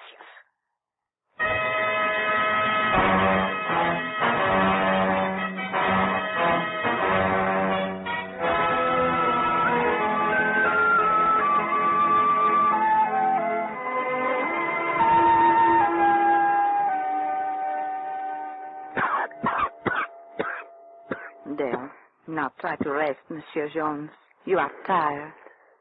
Did you find a doctor? I've tried all over Paris. But the doctors, they will not come while there is rioting in the street. Why should they come? See me die. But, Monsieur Jones, have you no friends? No one to give you a... You mean, is there no one to bury me? I have no friends. But you've been very good and kind to me. And I leave you nothing. Tell me, they're still fighting in the streets. Paris is reason, they say. Long live the revolution. But people are dying. We all die, old woman. Does it matter how? Those people out there, dying as I am, dreaming the same dream I did long ago. In America, freedom, the great ghost no man can shackle. I began my life in one revolution. I die in another.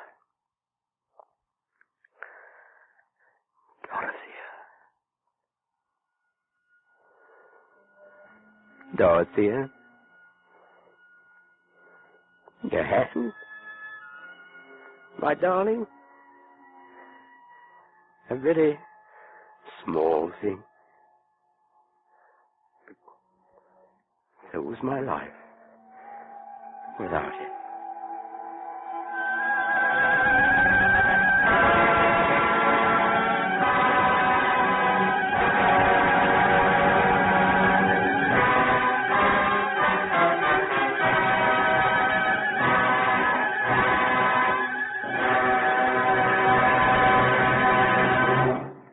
Thank you, Claude Rains.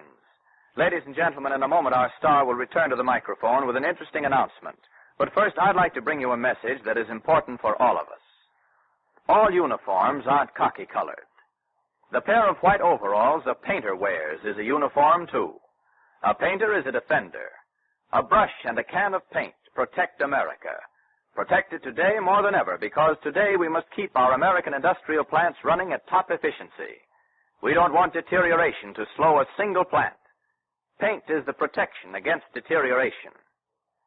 Here again, we come upon the word that is so often used these days, conservation. With America all out for defense, every precaution must be taken against the rust and rot that represent the fifth column in industry, tearing down and destroying while industry builds. Here, paint tackles the job of conservation. Nor does that job end with mere surface protection of factory buildings. Paint on storage tanks protects against rust and also reduces losses by evaporation. The painted pipes in a modern manufacturing plant, bright red and blue and green, can be traced easily and repaired quickly in the event of a break. Paint in a contrasting color on the moving part of a lathe or a drill press warns the man at the machine against danger spots, preventing an injury that might invalid him out of the production line. On that other great production front, the farms that feed America, there, too, paint is at work, protecting, conserving, whether as white enamel on the inside of a milk house or as paint on a tractor that must work and stand out in the rain and sun. And down the straight ribbons that link America's production and consumption, down the airways and highways and seaways, there again, paint protects and conserves. It may be the paint on a freight car. It may be the painted stripe or stop sign at a highway intersection. It may be the ship and deck paint that resists salt spray and harbor gases and stretches out time between repaintings. The job in all cases is the same, conservation. In your own home as well, paint works for conservation. It protects wood and cuts your repair costs. A well-painted house costs less to heat, especially a house built of porous brick or stucco. And a room painted with light colors on the walls and ceiling can be lighted with fewer electric bulbs. No small matter in these times when every kilowatt of electric current should be saved. Linoleums, window screens, concrete floors, and front steps wear longer when they're protected by paints designed for the job. And it's worth remembering that when you paint now, you conserve valuable steel and wood. Paint is an important product of chemistry and DuPont. DuPont paints are scientifically made, designed in modern laboratories by skilled chemists. With their enduring colors and resistant protective films, DuPont paint products contribute once again better things for better living through chemistry. And now, ladies and gentlemen, we'd like you to meet our star, Claude Rains. Mr. Rains, we're glad to have you back again on Cavalcade. Well, Mr. Collier, I enjoyed the opportunity of being with you all again.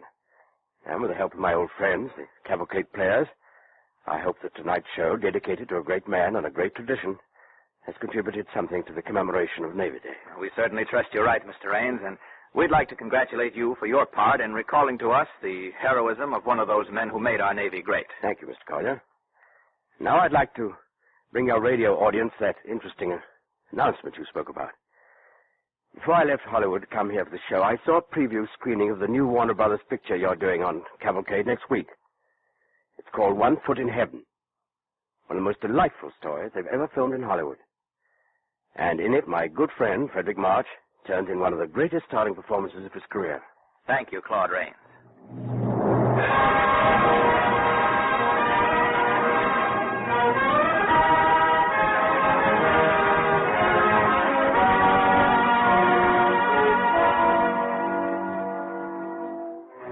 Remember, on next week's Cavalcade, One Foot in Heaven, starring Frederick March. Our play tonight was based on Captain Paul by Commander Edward Ellsberg, published by Dodd, Mead & Company, to whom Cavalcade gratefully acknowledges its obligation for new material. The orchestra and the original musical score were under the direction of Don Voorhees. On the Cavalcade of America, your announcer is Clayton Collier, sending best wishes from DuPont.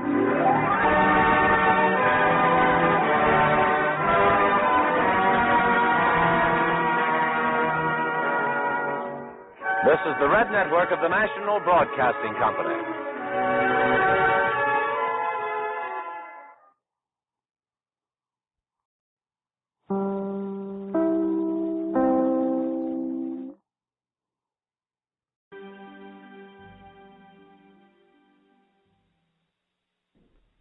Mother Seton.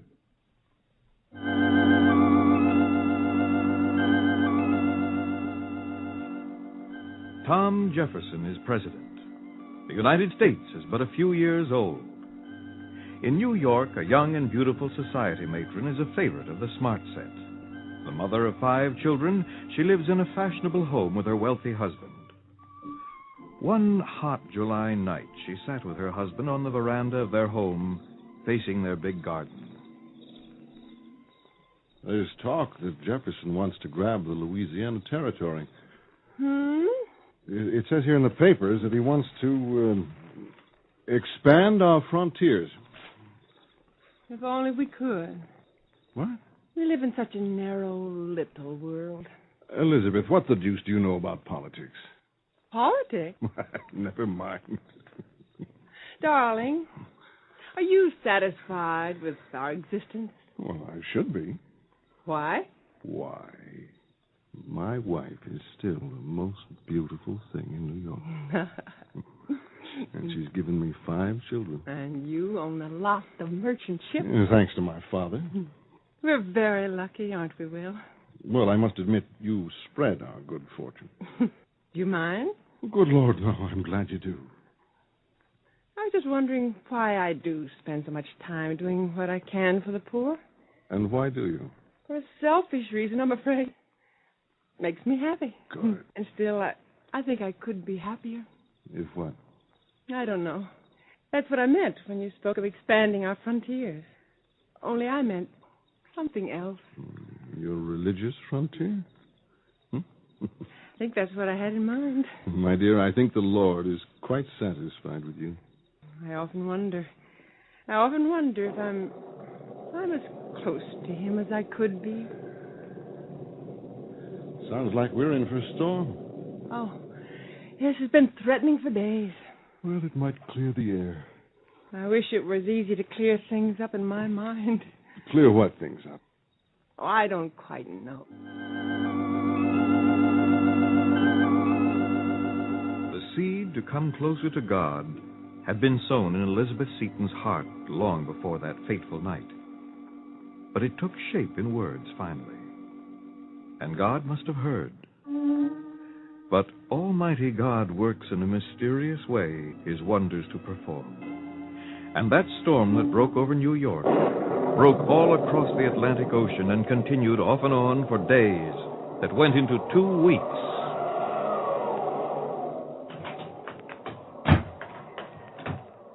Will? Don't bother me now, Elizabeth. Well, the servant said you had a message. My biggest ship. The flagship of the fleet. What is it? It went down off the coast of Spain. Oh, Will. That cargo. Half my fortune was tied up in it. I've lost it. We'll manage, Will. Manage? Is that all you can say?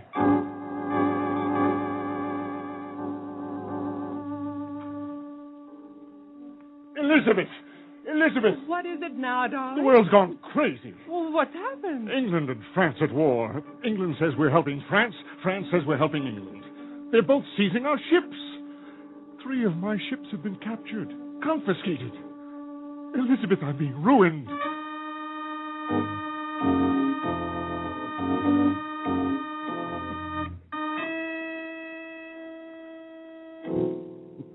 He's dead. Dead?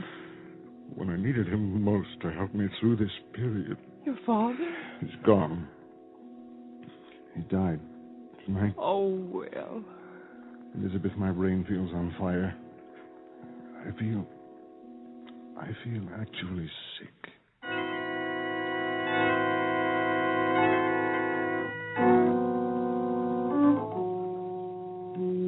Mommy! What is it, dear? Is Daddy awful sick? He's quite sick, Anna. You and the other children must be very quiet around the house. Yes, Mommy. I've ordered the carriage. We'll all go to church and pray for your daddy. Oh, Doctor, how is he? Well, I would suggest a change of environment and climate. If you can manage it, why not a trip to Italy? Italy?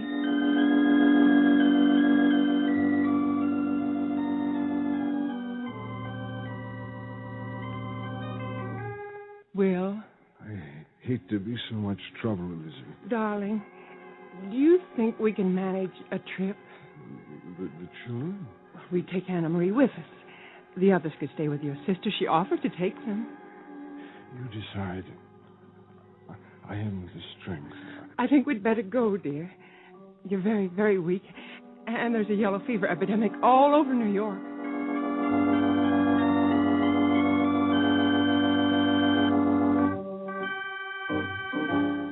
Yellow fever took its toll in New York. West of New York, a little band of Americans led by Lewis and Clark was daring the unexplored Louisiana Territory, pushing back the American frontier. But Elizabeth Seton, unknown to herself, was even then being guided by Almighty God to show the way to an even broader frontier. With her husband and eldest child, Anna Marie, she set sail for sunny Italy.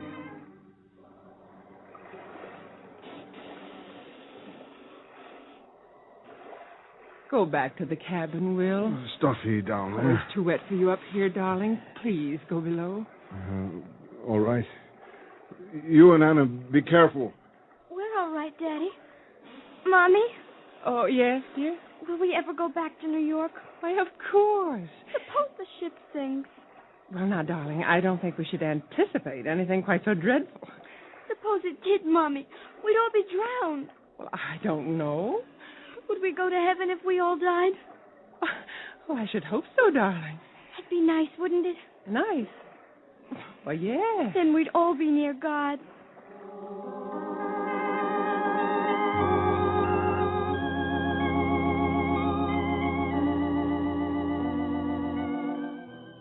Then one day the ship sailed into Leghorn, Italy. But the little American family was not allowed ashore.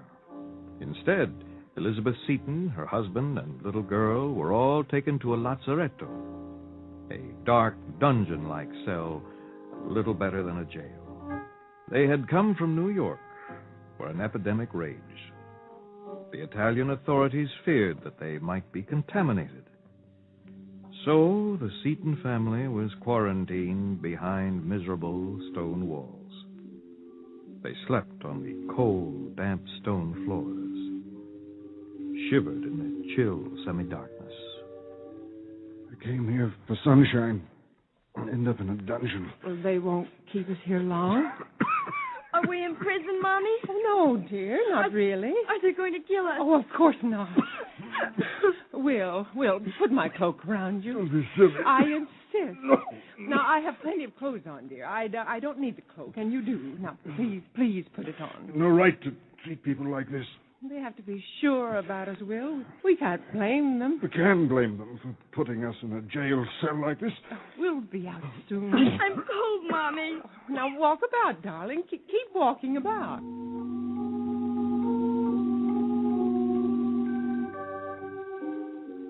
No way of knowing whether it was day or night, Elizabeth Seton watched her husband grow worse and worse. And in the chill darkness of their prison cell, she turned to God. Christ Jesus, I thank Thee for understanding that enables me to be patient in all things. I thank Thee that whatever circumstances I find my dear ones and myself in now, I know there is reason for them, since every movement we make is known to Thee, since every breath of life we take is Thy breath. All is well with us. Thou art the life within us. Thou art our substance. Thou art all wisdom. Thou art with us. Is Jesus with us, Mommy? Oh, yes, dear. You're a good wife, Elizabeth. A good mother. Am I, Will? I wonder if that is enough. More than enough. Sometimes I wish there was a stronger and broader medium for bringing us closer to Christ. Feeling ourselves really united with Him. Time enough for that when we die. Oh, no, Will. The time for that is while we're living. I feel that so strongly.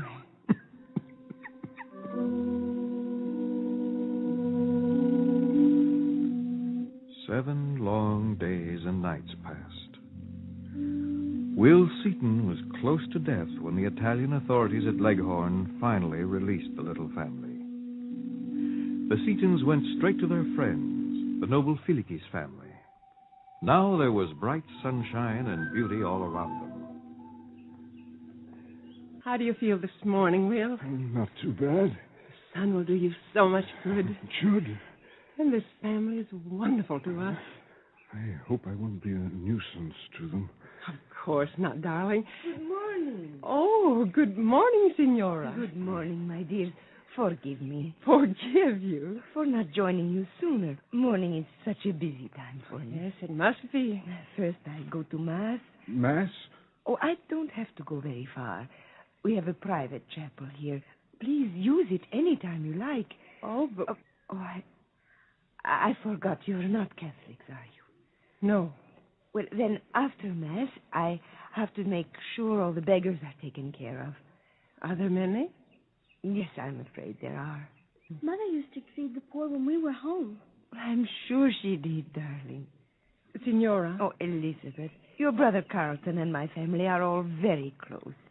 So you are like a new sister to me. Please call me Bianca. May I see your chapel? Would you like to? Now, if you have time. All the time in the world. May I come, Mommy? Will, do you mind being alone for a few minutes? No, you go ahead. Take Anna Marie with you. I feel a little sleepy. All right, darling. I'll sleep for a while.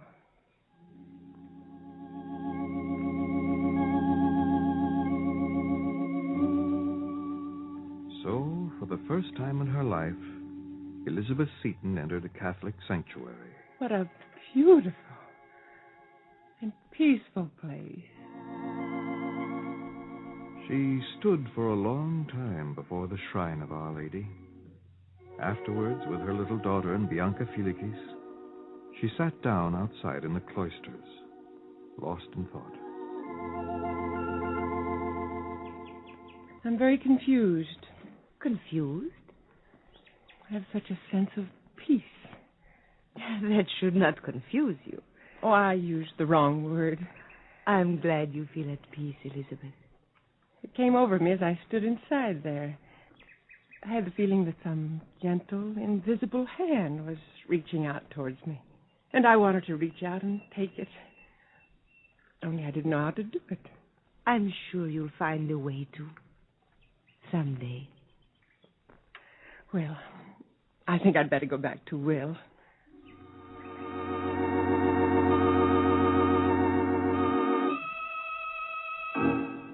Will. Mommy, what's the matter with Daddy? Go inside, dear. Change your dress. Mommy? Now, please, darling, do as Mommy tells you. Yes, Mommy. Elizabeth. I was not at his side. He's dead.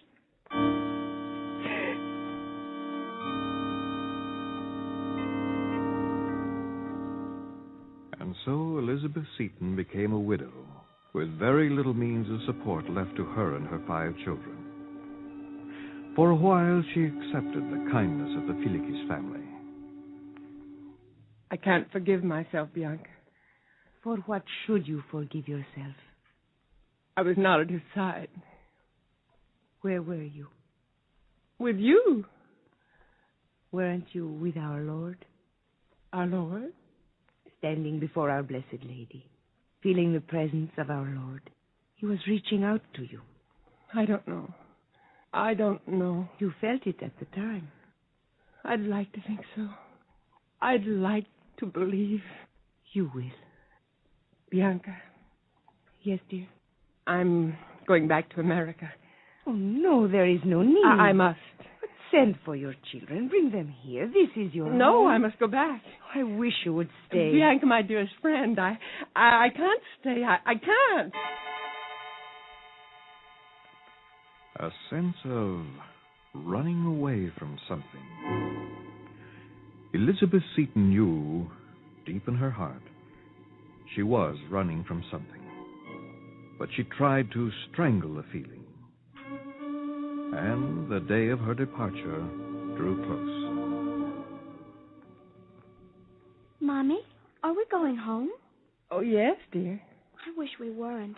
Why, don't you want to see your sisters and little brother? Oh, yes, but Auntie Bianca said they could come here. Oh, no, darling, that's not possible. Why not, Mommy? But don't ask so many questions, dear. For the first time in her life, Elizabeth Seton, who had always sought answers, now shrank from one. She still tried to run away. And suddenly it was sailing day, and Bianca Felix came down to the boat to see Elizabeth and Anna Marie off.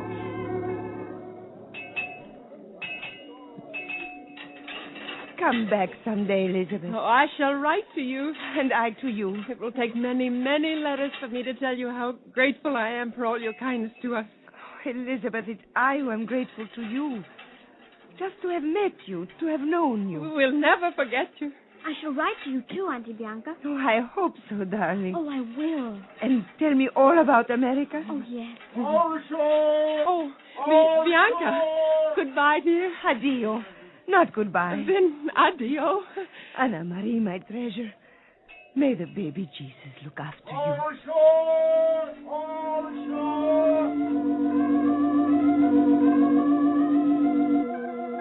So the ship sailed, and the shores of Italy slowly began to vanish across the horizon. The night came, dark and starless.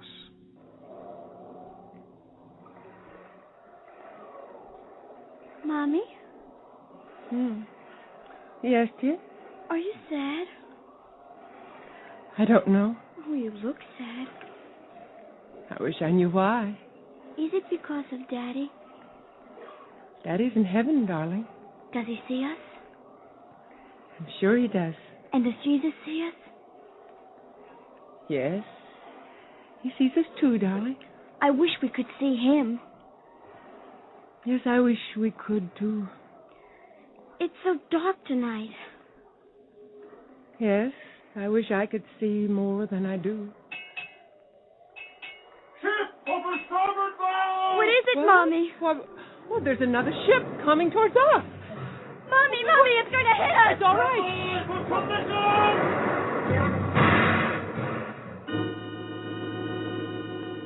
No great damage was done. Both ships put into Leghorn for repairs, and once more Elizabeth Seton found herself back in the home of Bianca Felix. Why? As much as I love this place, as much as I love you, I couldn't get away from here fast enough. And now I'm back here. We don't always determine our own destinies. My destiny is not here, Bianca.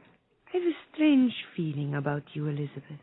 You want something very badly. You know where to look for it. But when you look, you imagine you see a barrier. But there is no barrier. I have my own faith, Bianca. Oh, I'm not seeking to change you from one faith to another, Elizabeth. Nor will I ever. I thought you were. But no. And where did I get this feeling? What feeling? I felt as though someone were pulling me into your faith. Others have felt like that. But I don't want to turn away from what I have. It's possible that if you turned a little more towards what you have, you might find yourself within reach of so much more. You are trying to change me, Bianca. I didn't mean to say all this. I don't know why I did. I don't even know where that thought came from. It's never occurred to me before. Oh, forgive me. You were not consciously trying to convert me? No, of course not.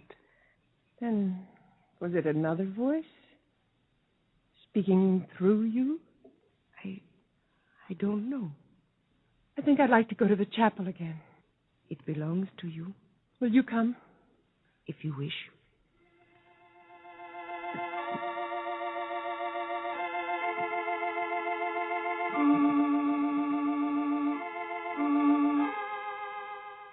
I believe in God, the Father Almighty, and in Jesus Christ, His only Son, our Lord. I believe in the Holy Ghost, the Holy Catholic Church, communion of saints, Not a word of difference between my creed and yours, Bianca. The same words, the same meaning. Bianca, I kneel here, looking towards the Virgin Mary. And this time I do not feel the peace I used to feel. I feel a great emptiness inside me. Cries aloud to be filled. What is it? What is it? Bianca Filicis knew the answer. But she tried hard not to influence Elizabeth Seton. And still, words left her lips. Isn't it an innermost voice lighting the way to a richer, fuller spiritual life? I don't know. And all it takes is a faith without question. A tender desire to give yourself to Jesus without a storm of intellectual and shallow argument. An acceptance of the sweet mysteries that bind us to our Lord. I don't know. I don't know.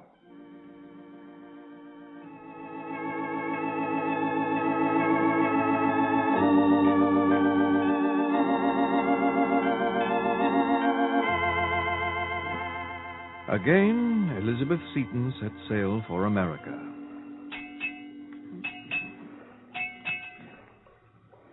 Mommy? Yes, dear? Are we going to be poor when we get home? I'm afraid we're going to be very poor. And we won't be able to help the poor anymore?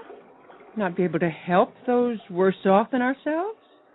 That time must never come, darling. But if we have nothing, how can we help the poor, Mommy? We'll find a way. Or maybe the way is already there for us, if we can just see its light.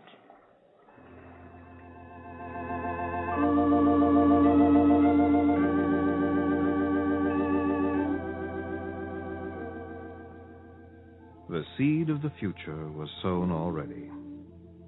Not long afterwards, in spite of violent opposition from her own family, Elizabeth Seton became a Roman Catholic.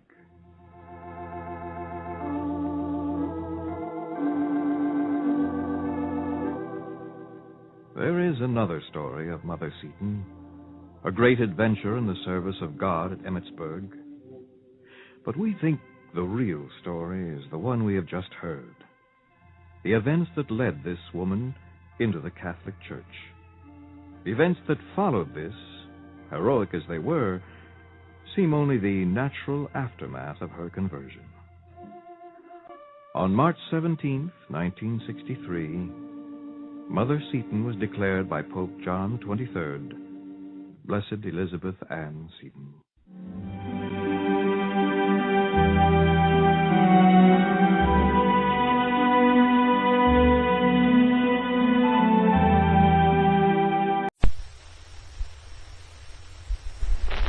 The Columbia Workshop, radio's foremost laboratory of new writing and production techniques, presents The Trial by Franz Kafka.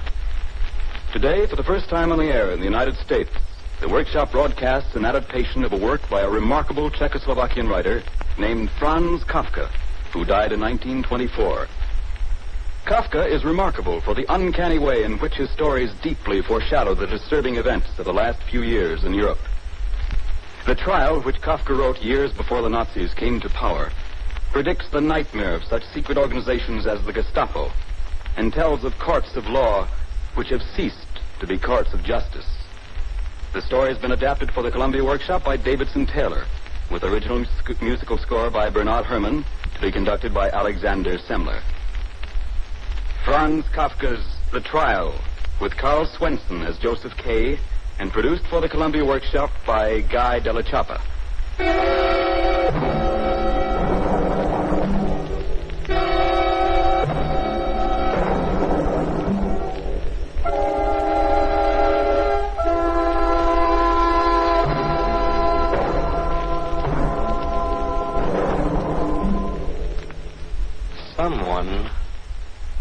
Someone must have been telling lies about Joseph K.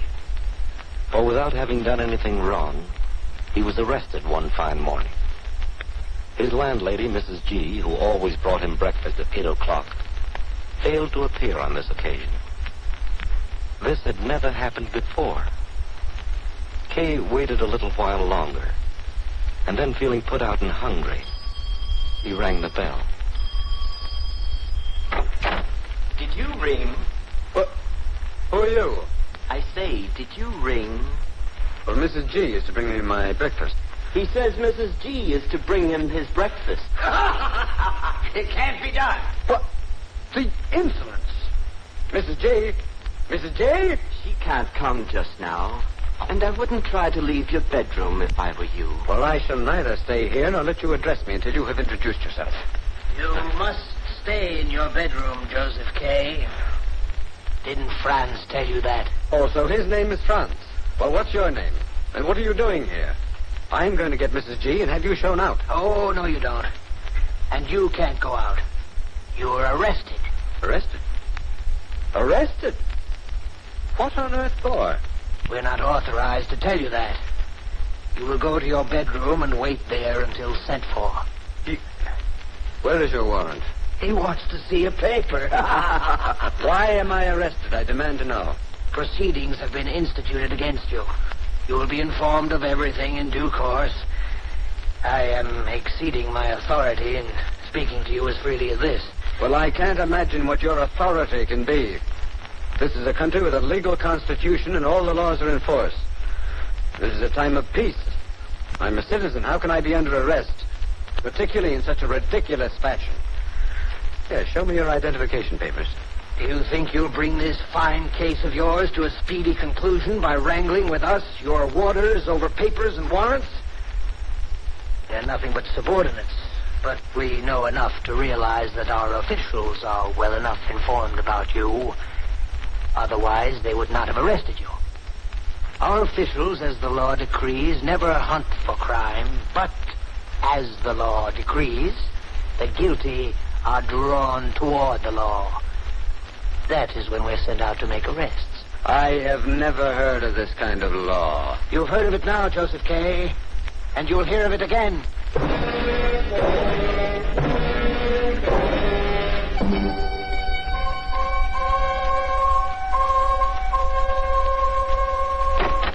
All right, Joseph Kay.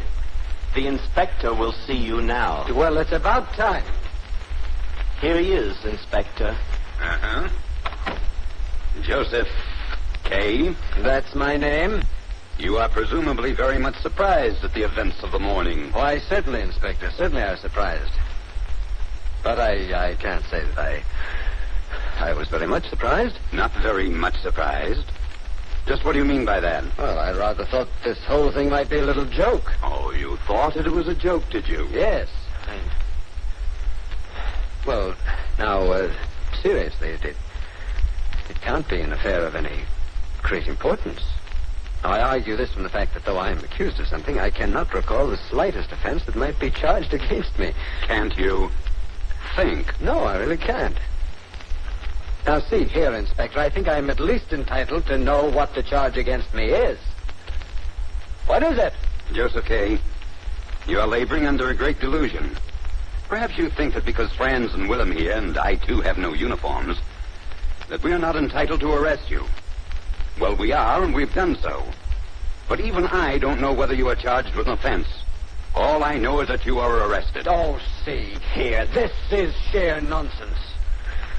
May I be permitted to call the manager of my bank? I don't see any use in that, since you're going to work in a few minutes anyway. How can I if I'm under arrest? You are under arrest. But that need not hinder your going to work. Not now, at any rate. Oh. Well, then, being arrested by you isn't so bad. You think not? Well, since I can go on about my work. Well, why did you take the trouble to tell me I was arrested? It was my duty. Well, it was a very stupid duty. Be that as it may, I should like to warn you that there will be those at the bank who will be watching you. You may talk to anyone you like. But remember, you do not know who is your friend and who is ours.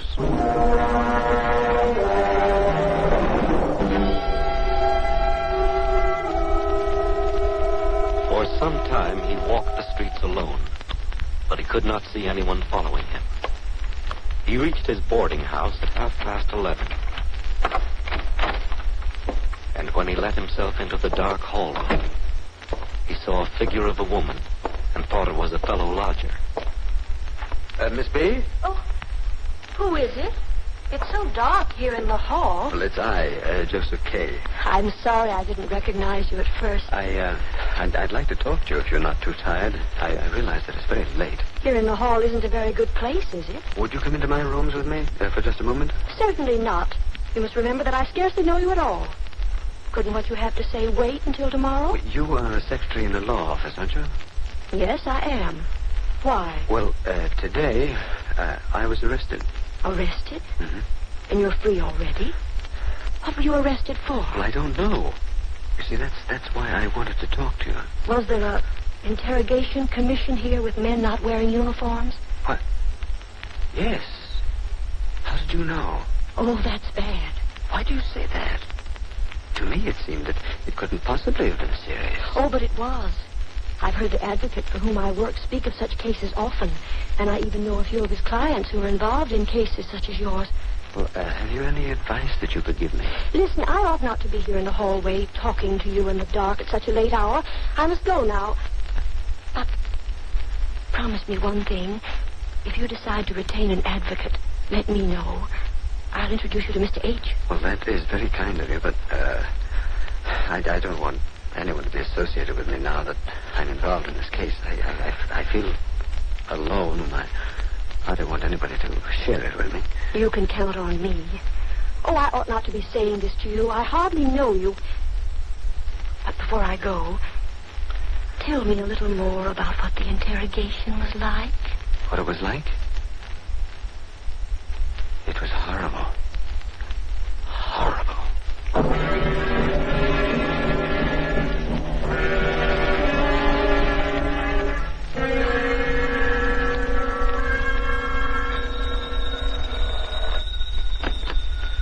Hello? Is this Joseph K.? Yes? To whom am I speaking, please? Joseph K., tomorrow is Sunday. Who is this? Tomorrow, a short inquiry into your case will take place. I insist on knowing who is speaking. Tomorrow morning at 10 o'clock, you are to be at 9 X Street. Of course, I don't need to remind you that you must appear without fail, and you must be on time. I shall certainly not be there unless you tell me who you are and by what authority you make this demand. The address is 9 X Street.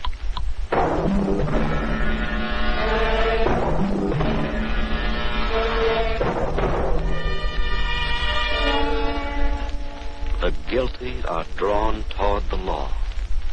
That was what the warder, Willem, had said when he arrested Joseph K.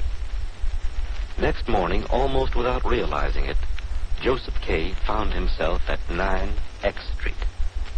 Since he did not know for whom to ask, he invented a carpenter called L and asked for him at every room on every floor until he reached the top floor of the building.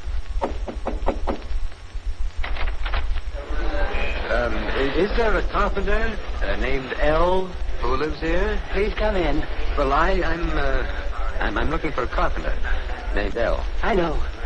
Come right in. There are a few people here already. Here he is. You are late. You should have been here an hour and 5 minutes ago. Whether I'm late or not, I'm here now. Will you kindly step to the platform? Now then, sir, sit down. You're a house painter, I believe? I certainly am not. I'm an officer of a very prominent bank, and my name is Joseph K. There will be no more laughter at this examination. This question of yours about my being a house painter is typical of the whole character of this absurd trial being foisted on me. What has happened to me is so unimportant as to be ludicrous. But it is possible that other people have been subjected to the same treatment as I.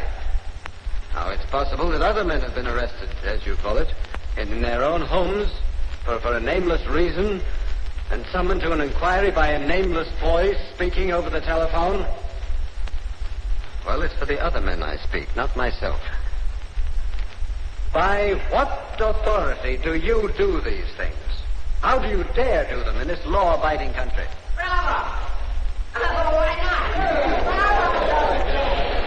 I know.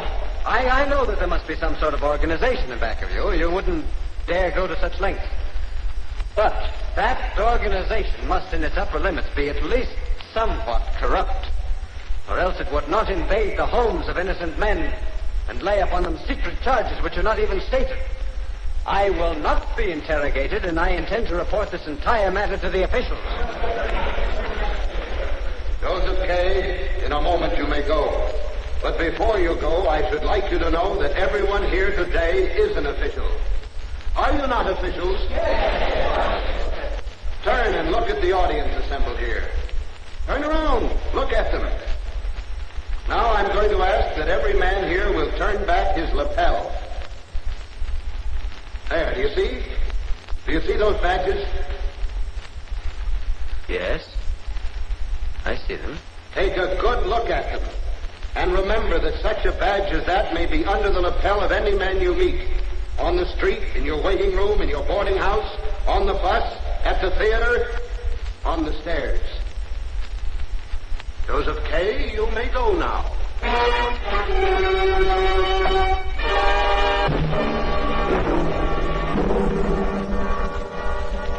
Joseph K. had never seen before any badges like those which he saw that Sunday morning.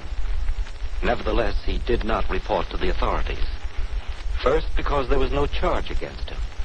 Second, because he was a free man. And third, because he did not know whether the court where he had been was in league with the authorities or against them. Days passed. A week. And then a month. Joseph K. felt overpowered by curiosity to know what was going on at the Court of Inquiry. So at 10 on a Sunday morning, he reached the head of the stairs at 9 X Street and came face to face with a law court attendant. Oh, hello. Well, you'd better go away. There's no sitting today. You want me to give the examining magistrate any message? Oh, why? Do you know him well? Oh, not well. I wouldn't say that. I sweep out here, that's all. I see. I want you to take me to see him. Oh, you talk like that was easy. You say you want to see the examining magistrate. Mm-hmm. As though I, who sweep out the courtroom, could get you to him. I'll tell you where he lives, though. He lives in his offices right up that little flight of stairs, in the attic of this building. Oh.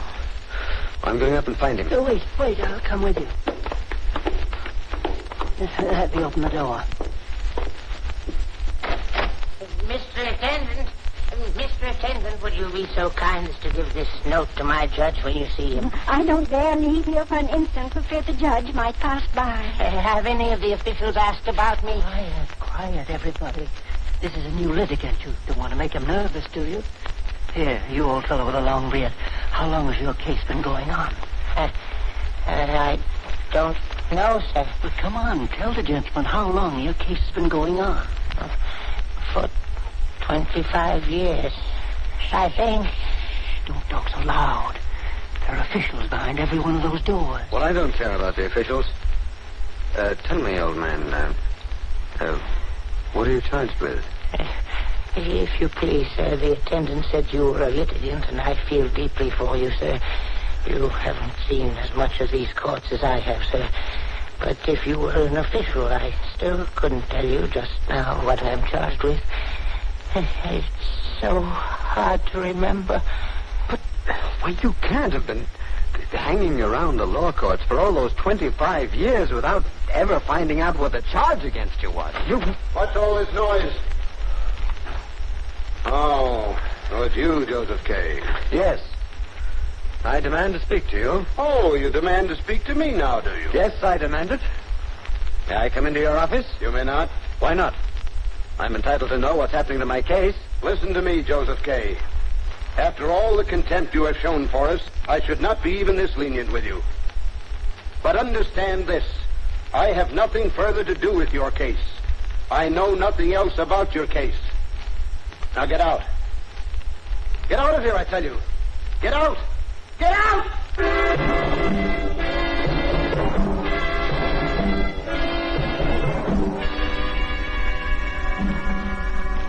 Joseph K. tried to put all thoughts of his case from him. There was no further summons, and though he sometimes thought he caught glimpses of his warders, Franz and Willem, when he glanced over his shoulder in a crowd, he was not sure. One day, when he was in his office at the bank, the door burst open, and in strode his uncle from the country. Joseph, I must speak with you at once. Well, hello, Uncle. Certainly you may speak with me. Go right ahead. May I speak freely here? Certainly, why not? What is this I hear about a trial? A trial? What trial? Just as I came into the anteroom to your office, I heard two men there talking quite openly. And one of them said, "I'm sorry that we had to be assigned to the trial of Joseph K." Joseph, what have you done? Uncle, you're as bad as the officials themselves. What do you think I could have done and still be free? Tell me, did the men who arrested you wear uniforms? No. And you do not know just what authority arrested you? Uncle, how do you know all these things? The Advocate H is one of my closest friends. His secretary, a girl named Miss B, heard him speak of me and saw a letter from me in which I mentioned you. So she wrote to me and begged me to persuade you to retain H as your legal advisor in this matter. Well, then there really are advocates who handle this kind of case? Oh, yes, and H is one of the best of them. Will you go with me? Well, yes.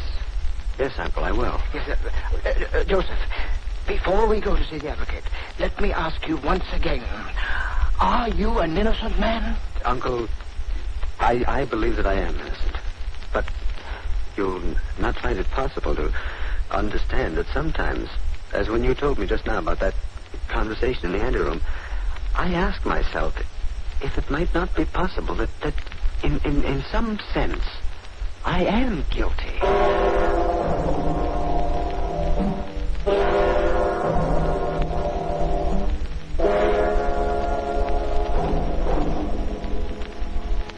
It is 11 months since your uncle first brought you in to see me, Joseph K.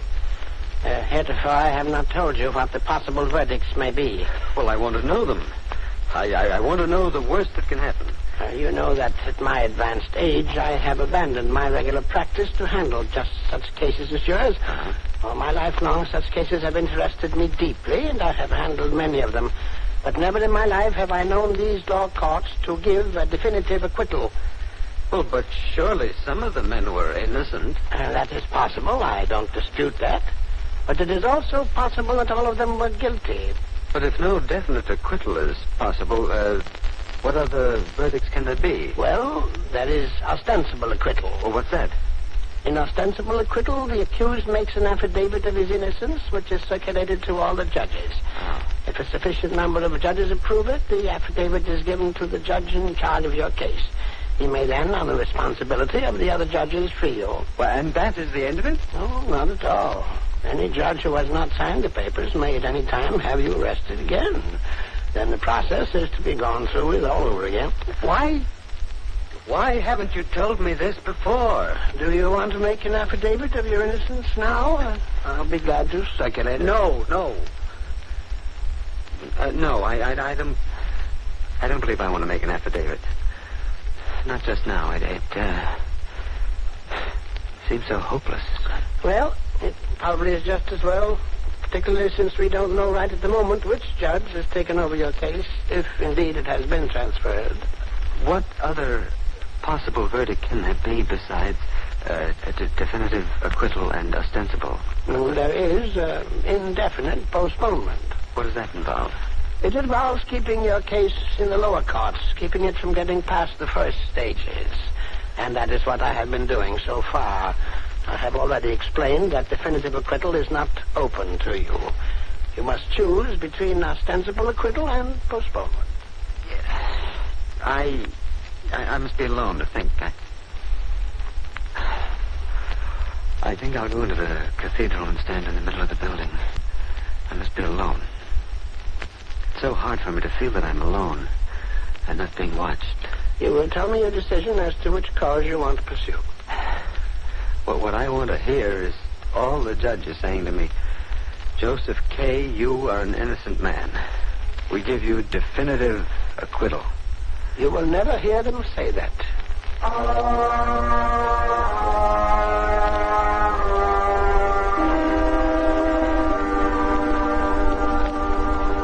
From the middle of the cathedral, Joseph K. could see it was deserted. No one had followed him into the church. No one was there when he arrived. No one appeared except a man dressed as a priest who walked slowly to the pulpit and, mounting it as though the time had come to preach a sermon, turned and faced the empty house. Joseph K. No. No. That can't be. I must get out of here. I must get out of here. Joseph K., I command you to stop. Come here and stand beneath the pulpit.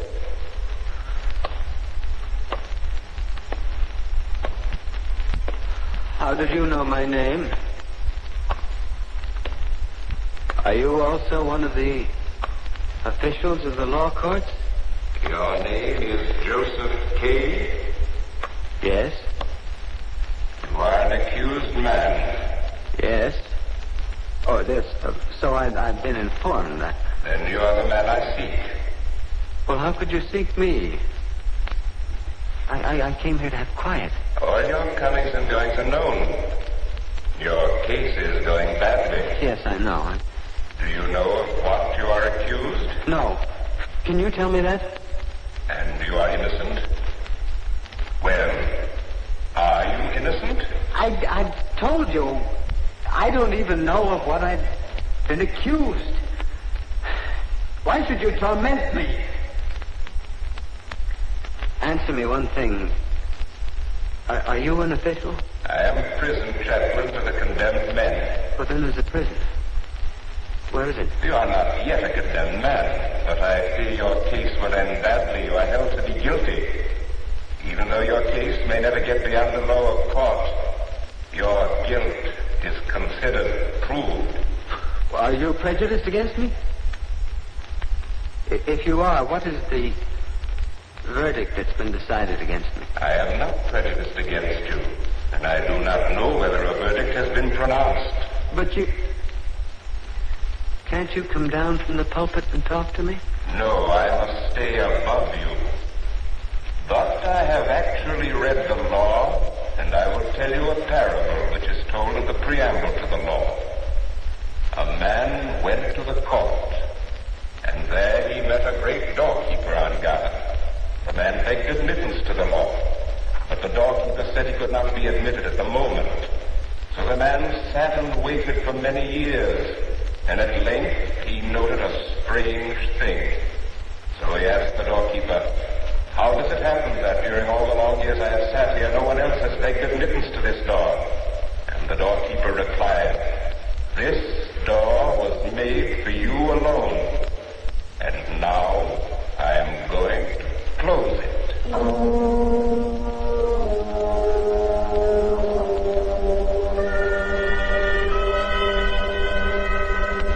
That night, while Joseph K. was sitting in his room, two men entered without knocking.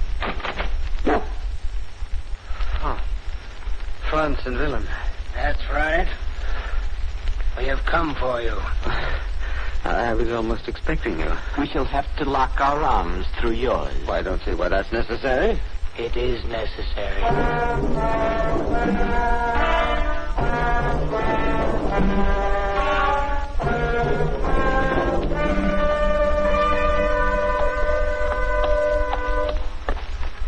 Where are you taking me?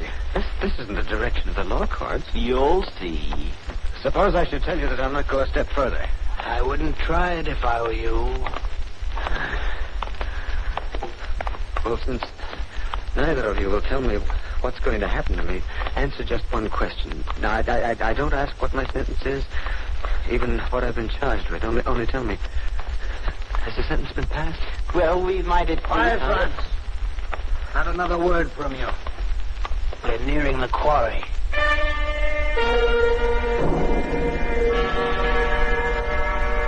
Why do you bring me to this deserted stone quarry? There's no court here, no judge, no...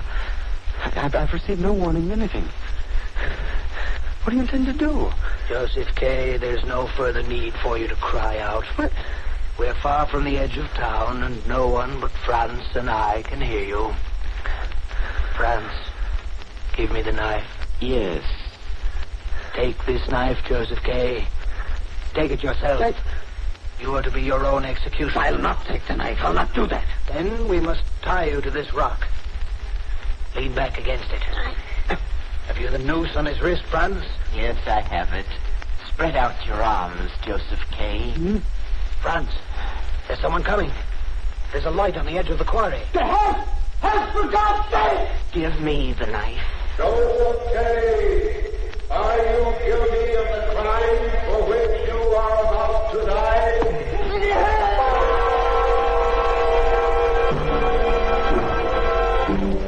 Are you guilty? Are you guilty? Are you guilty?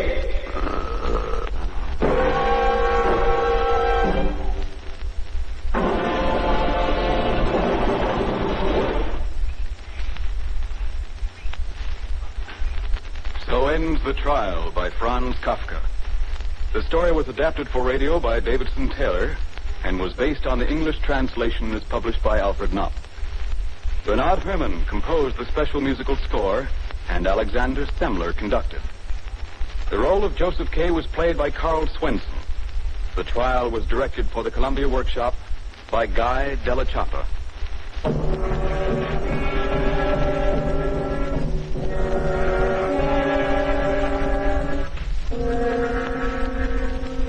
Your announcer is Sandy Becker for CBS, the Columbia Broadcasting System.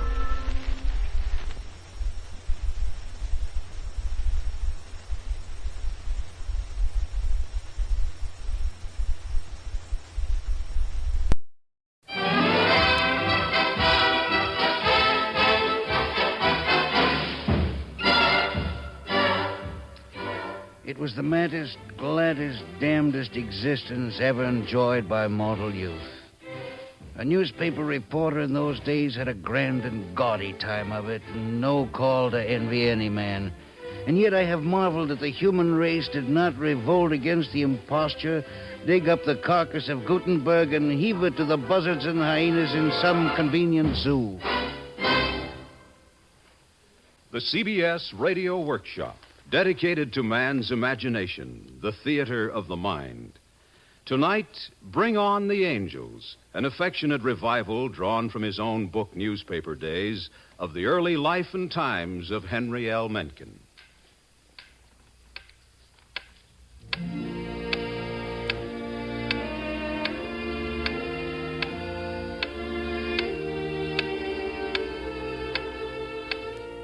The man in the bed has had a stroke, a being full of gusto and sour joy. He's paralyzed. A master's master of words. He'll never speak sense again. He's 68. His eyes are open, but there's no fire there. They see instead inward. What the sudden grab of thrombosis is left of his brain now gropes in the swirling mist of reversing time. Seeks, finds, remembers.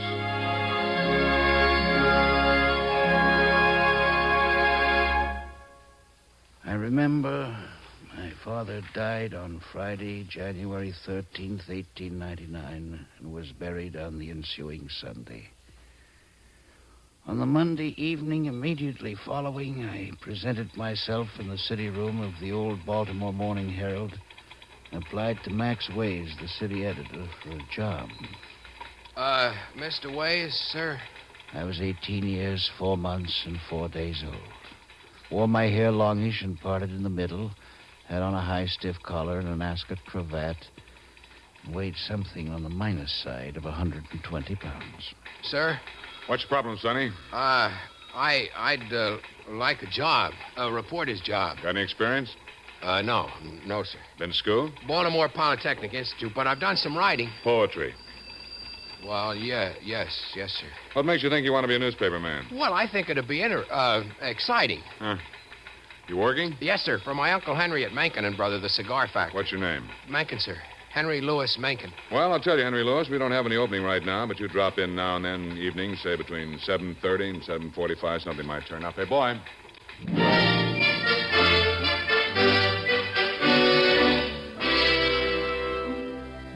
The next night, precisely at 7:31, I was back.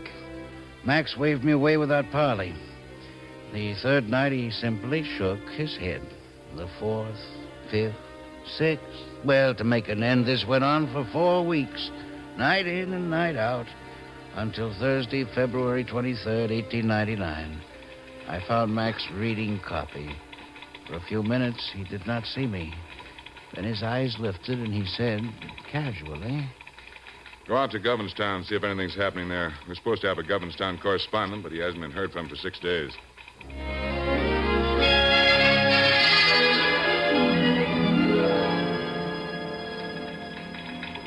What'd you get, Henry? Well, there were only 2 lights burning in town, so The news. The Imperial Order of Red Men have postponed their oyster supper to March the 6th. Stop the press. Anything else? Yes, sir. A horse was stolen. Give me a stick. Sir? A stick is 1 paragraph. Pen and paper over there.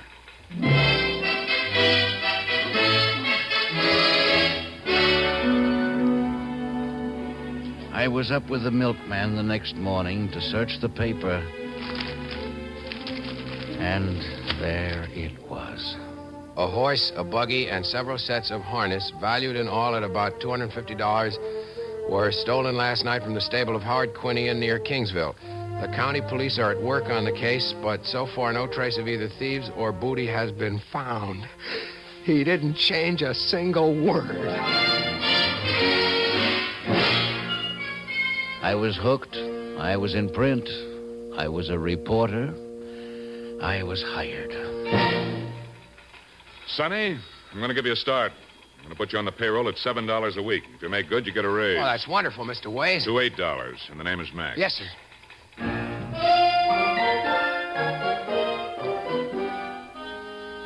It wasn't long before I had a typewriter, a spittoon of my own, and a beat.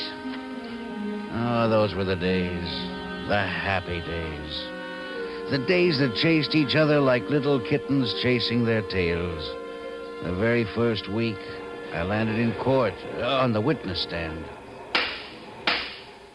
The reformers had blithered up a crusade against the bawdy dance halls, and I became an unwilling witness against 2 cops who had been aware of what was going on. Well, I was there in my official capacity, and I presume the police were. Answer the question. Did you see the defendants there? Well, I spoke to many officers of the law that night. I may have The seen... poor flat feet were guilty, for I talked with them there many times. But I managed to sophisticate my testimony with so many ifs and buts that it went for nothing, and they were acquitted.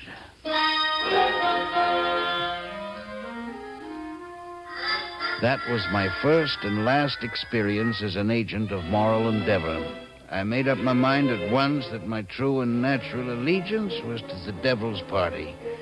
And it has been my firm belief ever since that all persons who devote themselves to forcing virtue on their fellow men deserve nothing better than kicks in the pants. Hence Mencken's law. To wit, whenever A annoys or injures B on the pretense of saving or improving X, A is a scoundrel.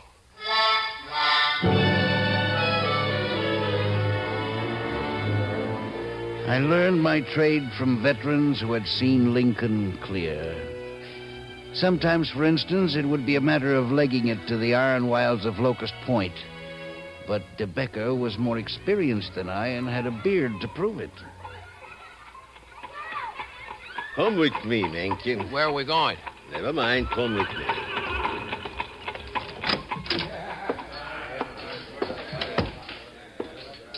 Two beers, dark. Again. Henry, why should we walk our legs off trying to find out the name of a stevedore kicked overboard by a mule? Yeah, but my city desk wants... The fact, my boy, that another poor man has given his life to engorge the interests is not news. It happens every 10 minutes. Well, kicked by a mule... That is the story. Men are not kicked overboard by mules every day. That is the story, not the name. Therefore, I move you, my esteemed contemporary,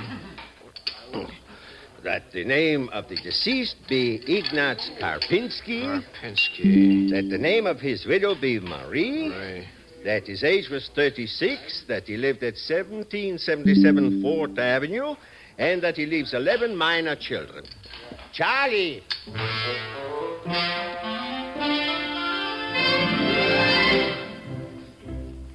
And so the sad facts were reported in all 3 Baltimore papers the next day, along with various lively details that occurred to DeBecker with successive beers. This labor-saving device was in use the whole time I covered South Baltimore, and I never heard any complaint against it.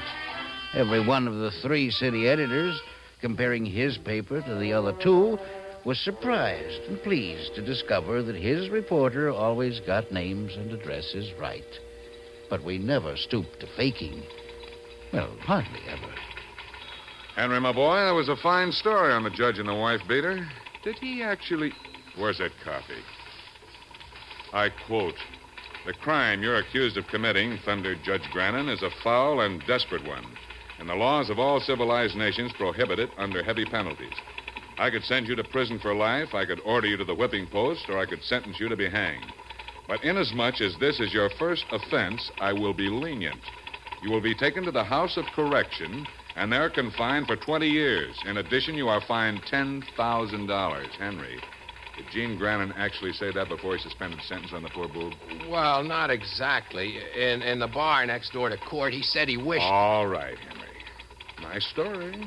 Nice color. Writing. That's the thing, my boy. From now on, $16 a week. But never forget, my boy, that the newspaper business builds its profits on the lifeblood and ambition of youth.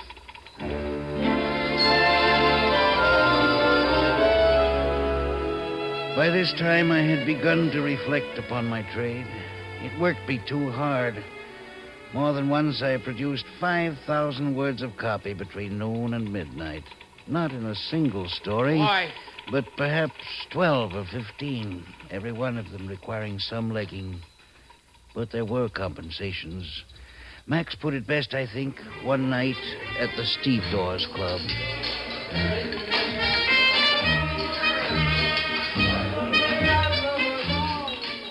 Who touches the hair of John Greyhead dies like a dog. Henry, my boy, you're a good writer. Too good for this trade. Someday you'll get out. Well, I'd like to do a novel or a play. That's right. But where else, my boy? Where else can you see the show from a reserved seat in the first row, huh? You mean light? I mean humanity. 2 beers? Light for me, dark for my nephew here. Humanity, Henry. The rest of the boobs have to wait in line and shove for places, but we get in by the side door. Here's to the Fourth Estate. Long may it slave. Integer vitae scelerisque puris, non egit The Stevedores Club. Max proposed me for membership. I shall be grateful as long as my vital juices flow and tongue shall wag. I learned to drink a potion called handset whiskey. The linotypers throve on it. Now, don't tell the other boys the secret, see? You mix wood alcohol, snuff, tobacco sauce, and coffin varnish. It's the varnish gives it the body.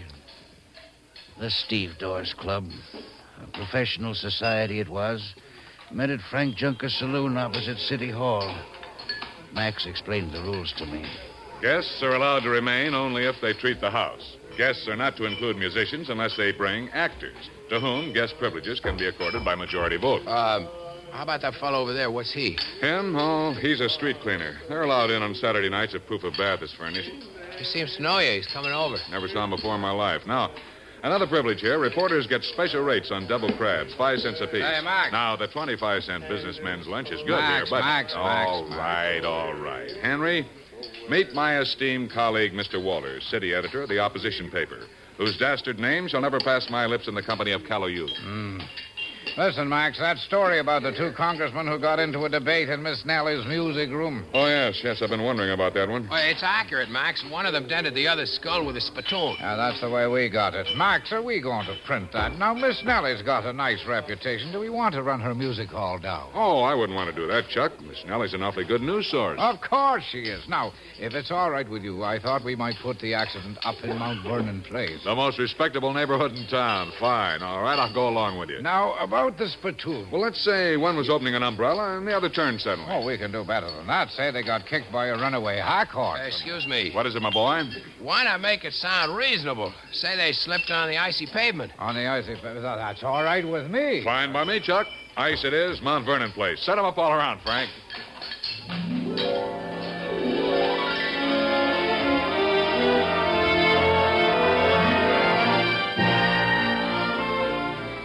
Thus, the cooperation of the press to protect a respected establishment, Miss Nellie's Music Hall. Scoops, beats, oh, there were plenty. But when the city editors agreed on the facts, that is how they appeared, nor ever did one break his word. There is honor among thieves, editors, and sometimes even editorial writers, giants of the embellished fact, the expanded truth. Like Jones, our telegraph editor, claimed to have been a church organist once. Well, there was the baby in the bank book. What was the baby doing there, Jonesy? Why, Henry, the mother, being wealthy, had just forgotten about it in her eagerness to get the coupons over to the teller's window. So they sent for me. I set up my organ in front of the vault. Where did you get an organ, Jonesy? Borrowed it from a nearby sailor's vessel. Now, I fooled around until I found a note that would vibrate steel and shook the time lock to pieces.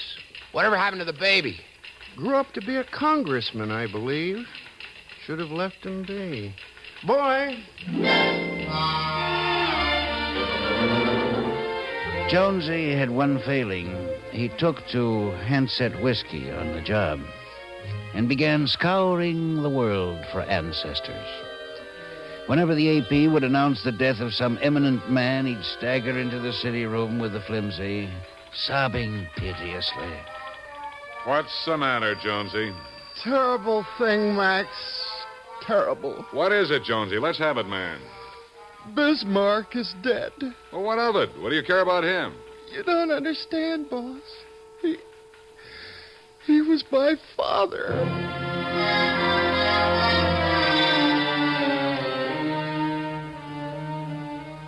When, in the course of one day's international wire, Jonesy had claimed for his parents a Confederate general, a Boston suffragette, a Marshal Lieutenant Hung Chang, that was November 7th, 1901, Max had to let him go.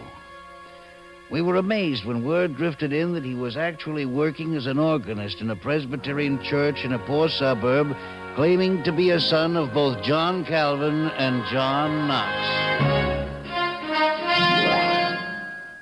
Giants and sinners, all of us. What we did with great gobs of gusto. It was a time of thoroughness, anyway. I was sent to the Patapsco to cover a suicide one day. The unfortunate had been a bar owner. The cop couldn't even spell his last name. Kuno. All Kuno. The boob made the deal with the artist for free meals and beers that they do him a mural on his wall. What happened? Well, it drove him to self-destroyal, Henry. At the end of a month, they give him 8 square feet of beautiful bims and peekaboo chemises. But it run him 120 meals and 500 some beers. We got him. Let's go, Henry, and take your hat off. Now, the way we make it out, he climbed up on the rail, tied a rope to it looped around his neck, swallowed a dose of arsenic, shot himself through the head, then fell or jumped into the river. You always want to say it like that, my boy. Fell or jumped. Respect the family's feelings.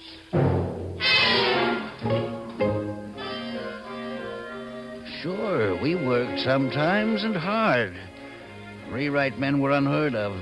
Every reporter came back to the office and wrote his story himself. But the Herald City Room was the most modern in Baltimore. It had 2 telephones. Occasionally, somebody would get the right number. Harold Mencken. Henry, this is Miss Nellie. Yes, Miss Nellie. How are all the girls? Fine, fine, but you'd better get down here. The most extraordinary thing has occurred. Miss Nellie, I will take a hack immediately.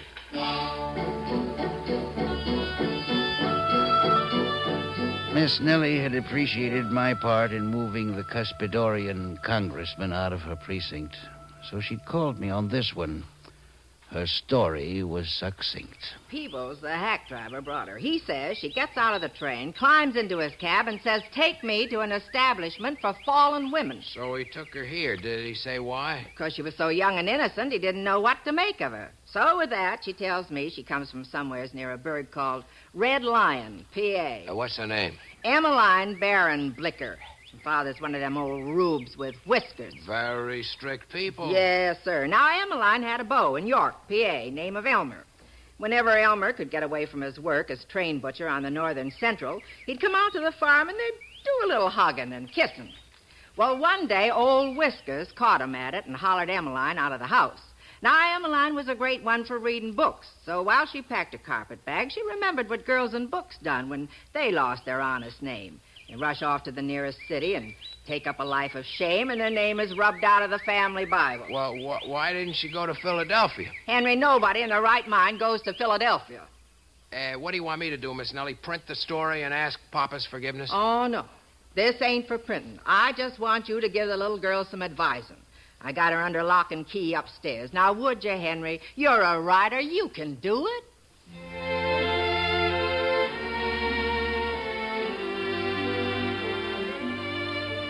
Presently, Miss Nellie fetched in Emmeline. She was no Lillian Russell, but she was far from unappetizing in a country sausage, smear case kind of way. Miss Nellie set her at her ease, and soon she was retelling her story to a strange young man with a celluloid collar. Then, out of my worldly wisdom, I spoke. My dear Miss Baron-Blicker, you have been grossly misinformed. I don't know what these works of fiction are that you have read, but they are wrong. The world no longer burns men for heresy nor women for witchcraft, and it has ceased to condemn girls to lives of shame and death in the gutter for trivial derelictions such as those you acknowledge.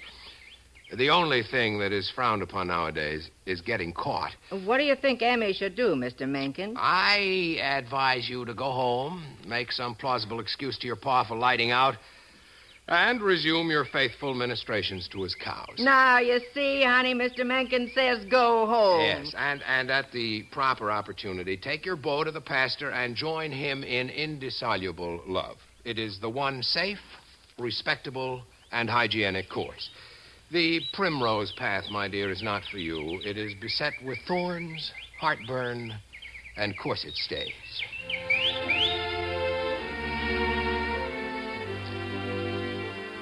All the ladies of the resident faculty wept copious tears, took up a collection to which I added $1, the coachman another, and Miss Nellie ordered a box lunch for the triumphantly repentant return to the parental pastures. Emma promised to send Miss Nellie a picture postcard of Red Lion showing the new hall of the Knights of Pythias, but it never arrived.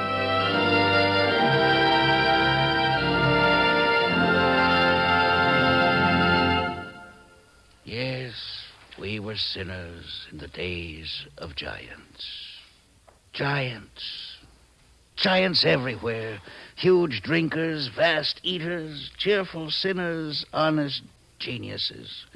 Men, women, and fools. They were all bigger those days. And the stories, too, bigger and better. I shall never forget my best.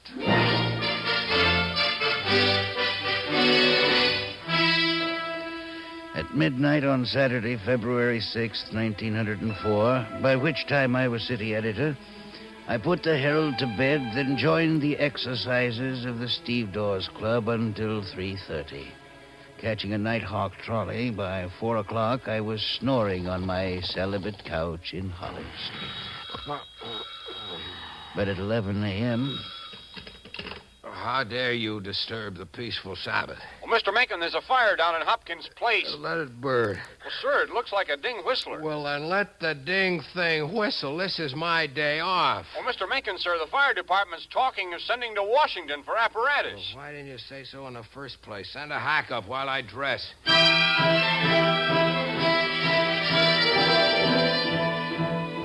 I hoisted my still malty bones from my couch, and 10 minutes later I was on my way to the office. That was at about 11:30 a.m. on Sunday, February 7th. It was not until 4 a.m. of Wednesday, February 10th, that my pants and shoes, or even my collar, came off again.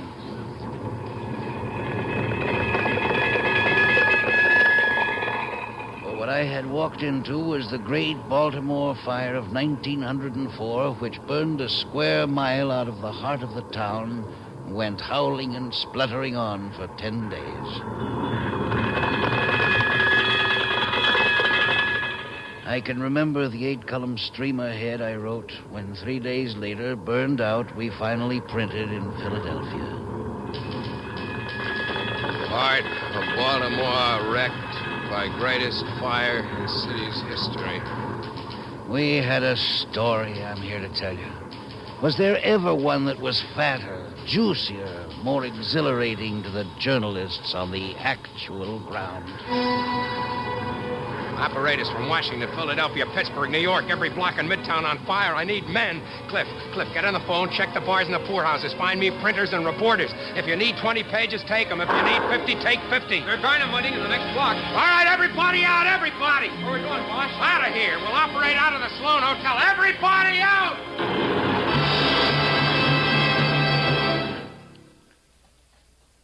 I went into it a boy.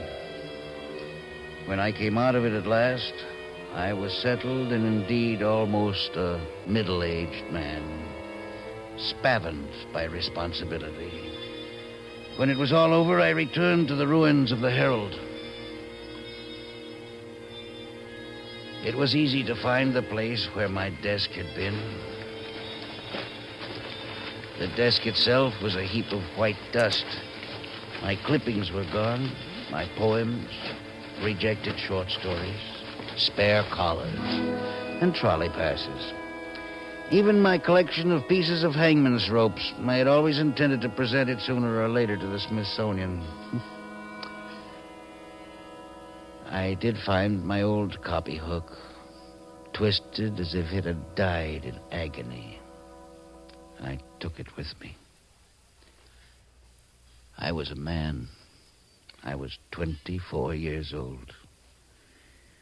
2 years later, in 1906, by then managing editor, I was to read to my staff a notice from the publisher. Notice. Tomorrow, the property of the Herald Publishing Company will pass into new hands, and there will be no further publication of the Sunday Herald, the Evening Herald, or the Weekly Herald.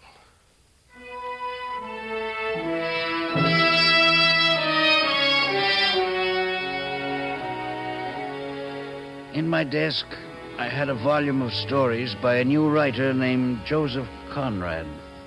The man could write. His people were sailors, not newspaper men, but they spoke for me. I remember my youth and the feeling that will never come back anymore. The feeling that I could last forever. Outlast the sea, the earth, and all men. Youth. All youth. The silly, charming, beautiful youth.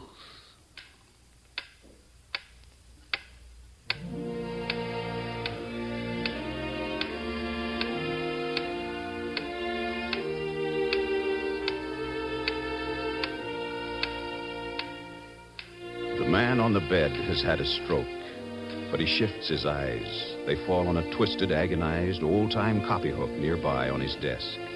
The eyes find fire somewhere, perhaps purloined from the past. He, a writer who is to be paralyzed, who is never to speak sense again afterward, opens his mouth and speaks. Yes, Mr. Mencken, what is it?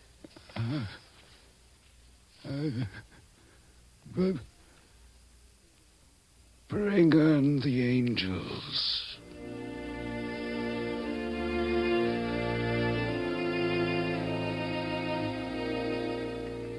The angels will treat him kindly. Why? Simply for this alone of all his writings. If, after I depart this vale, you ever remember me and have thought to please my ghost, forgive some sinner and wink at a homely girl.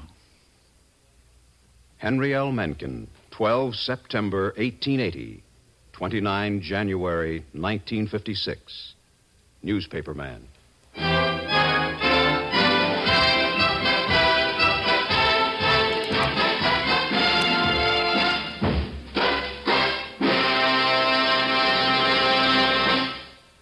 The CBS Radio Workshop has presented Bring On the Angels from the notes of Henry L. Mencken, as dramatized by Alan Sloan and produced and directed by Paul Roberts. The music was composed by Ben Ludlow and conducted by Alfredo Antonini. Louis Van Ruten was heard as the elder Mencken, Mason Adams as the younger Mencken, Ed Prentice as Max Ways.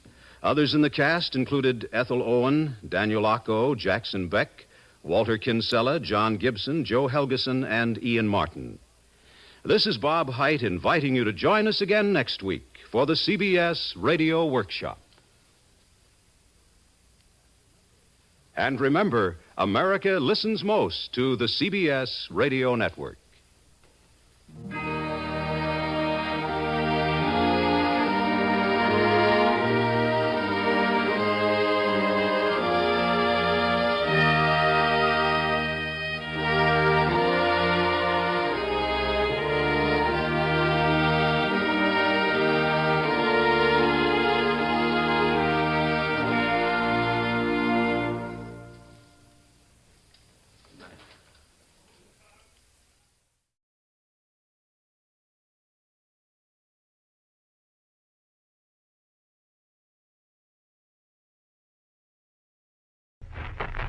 American novels.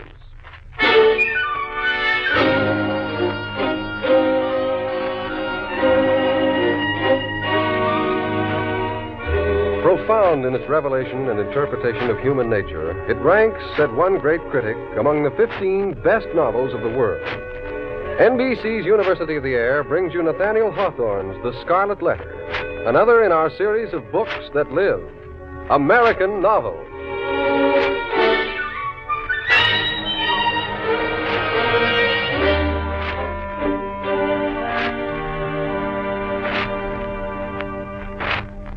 The grass plot before the prison on a certain summer morning of the late 17th century was occupied by a large number of the Puritan inhabitants of Boston, all with their eyes intently fastened on the iron-clamped oaken door.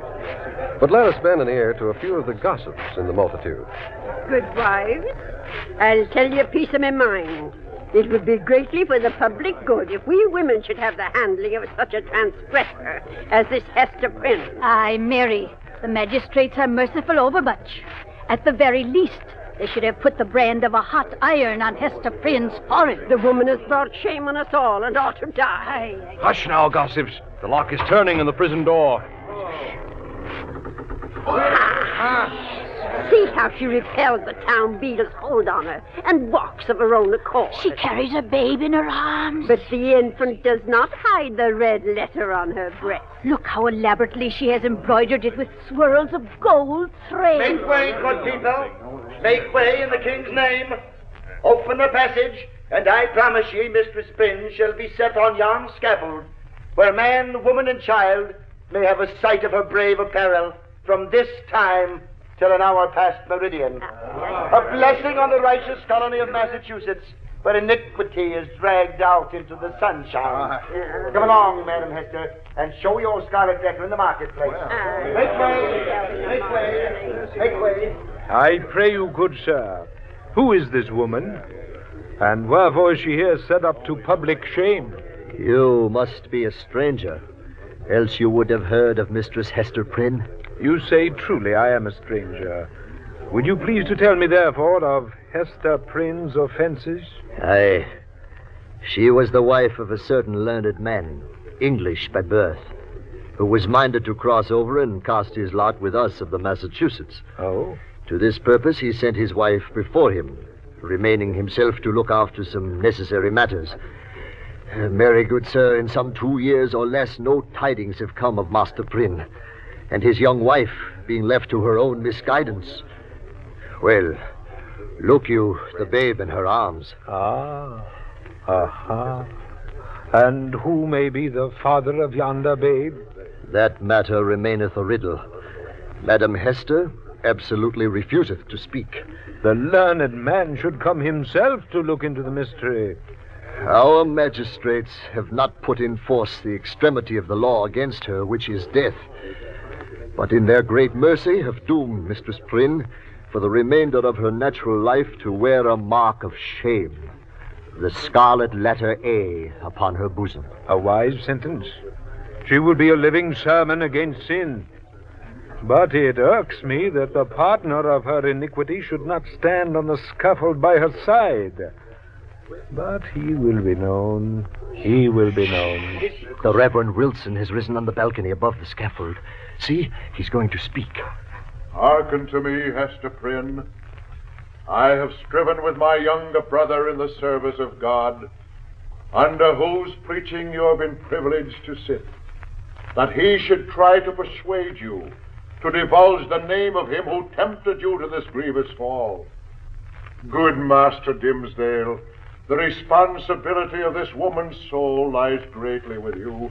Will you not change your mind and exhort her to repentance and confession? Hester Prynne, thou hearest what Reverend Wilson says, and seest the accountability under which I labor. If thou feelest it to be for thy soul's peace, I charge thee to speak out the name of thy fellow sinner and sufferer. Be not silent for any mistaken pity for him. Take heed how thou deniest to him who perchance hath not the courage to grasp it for himself, the bitter but wholesome cup that is now presented to thy lips. Woman, speak out the name, that and thy repentance may avail to take the scarlet letter off thy breast. Never. It is too deeply branded. You cannot take it off. Speak, woman. Speak and give your child a father. I will not speak. My child must seek a heavenly father. She shall never know an earthly one.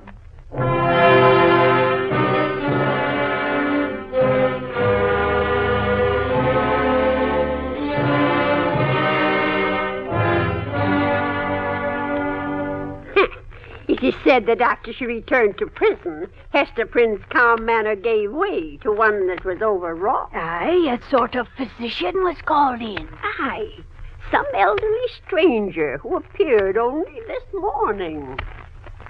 I saw thee in the marketplace today. I knew thou didst. Drink this potion.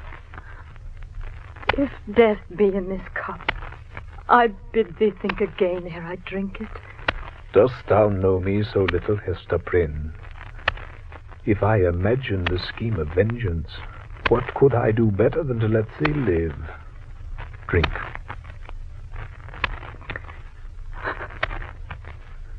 Hester, I ask not how thou hast fallen into the pit.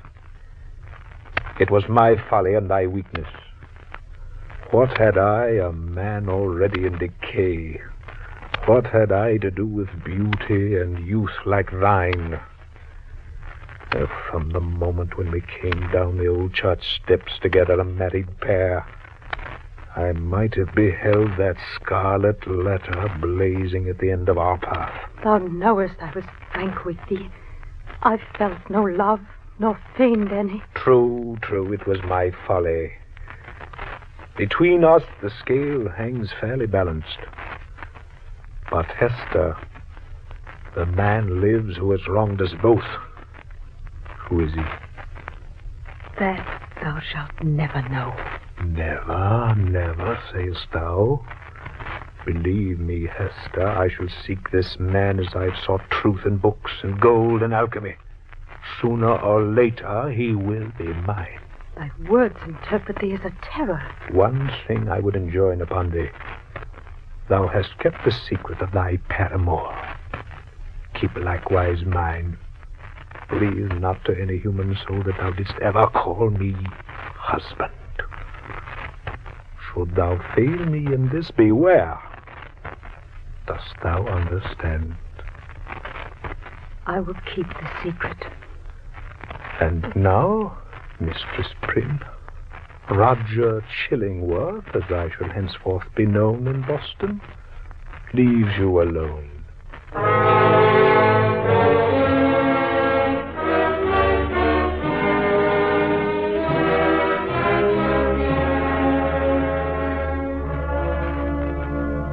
Look, there goes Hester Prynne across the street with the child, Pearl.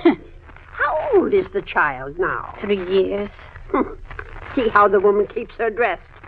Like a bird of royal plumage. Oh, 'tis a shame a woman of her kind should be so gifted with the meter. Aye, yet fortunate for her, since it is the only way she supports herself and the child. Oh, look, she's going into Governor Bellingham's mansion. I understand he ordered a pair of embroidered gloves from her for an important occasion of state. Is the worshipful Governor Bellingham within? He hath the Reverend Dimsdale with him, and also the physician, Mr. Chillingworth. I will enter and wait. Very well. This is very nice of you, gentlemen. Come. I appreciate it very much. Ah, what have we here? Whose child? Oh. Good morrow, thy worship. It is well thou hast come, Hester Prynne. The council has been discussing whether we should trust an immortal soul, such as yon child, to the guidance of one who has stumbled and fallen. Were it not better for thy little one that she be taken out of thy charge, and clad soberly, and disciplined strictly, and instructed in the truths of heaven and earth? God gave her into my keeping. I will not give her up. Reverend Dimsdale, thou wast my pastor and hadst charge of my soul, and knowest me better than these men. Speak for me. There is truth in what she says. God gave her the child, and an instinctive knowledge of its nature and requirements, which no other mortal can possess. And moreover, this child was meant for a blessing, the one of her life. It was meant also for a retribution, a pang, a sting, an ever-recurring agony in the midst of a troubled joy. For Hester Prynne's sake, then, and no less for the child, let us leave them, as Providence hath seen fit to place them. What say you, Mr. Chillingworth? Has he not pleaded well for the poor woman? Aye, well, and with a strange earnestness.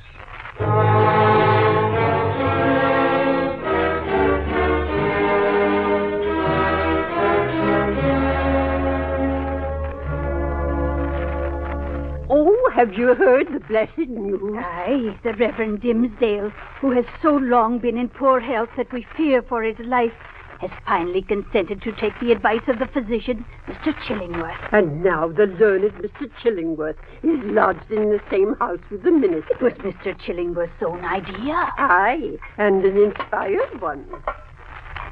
Tell me where, my kind doctor, did you gather those herbs with such a dark and flabby leaf? Even in the graveyard, just below the window there. Ah? I found them on a grave which bore no tombstone. It may be they grew out of the dead man's heart and typify some hideous secret that was buried with him and which he had done better to confess during his lifetime. I conceive that the hearts holding such miserable secrets will yield them up at that last day with a joy unutterable. Then why not reveal them here? They mostly do. Many a poor soul hath given its confidence to me. And what a relief I have witnessed in them afterward. Yet some men bury their secrets. True, there are such men. But it may be they keep silent because they retain a zeal for God's glory and man's welfare, so that they shrink from displaying themselves black, because henceforth no good can be achieved by them. These men deceive themselves. They fear to take up the shame which rightfully belongs to them. I want to ask your judgment frankly concerning the condition of my health, good sir. First, let me ask, as your friend, hath all the operation of this disease been fairly laid open to me? How else can it be? You would tell me then that I know all. Be it so. But, again, a bodily disease may, after all, be but a symptom of some ailment in the spiritual part. Would you that your physician heal the bodily evil? How may be this, unless you first lay open to him the wound in your soul? No, not to thee, nor to any earthly physician. If it be the soul's disease, then do I commit myself to the one physician of the soul. But who art thou that meddlest in this matter, that dares thrust himself between a sufferer and his God?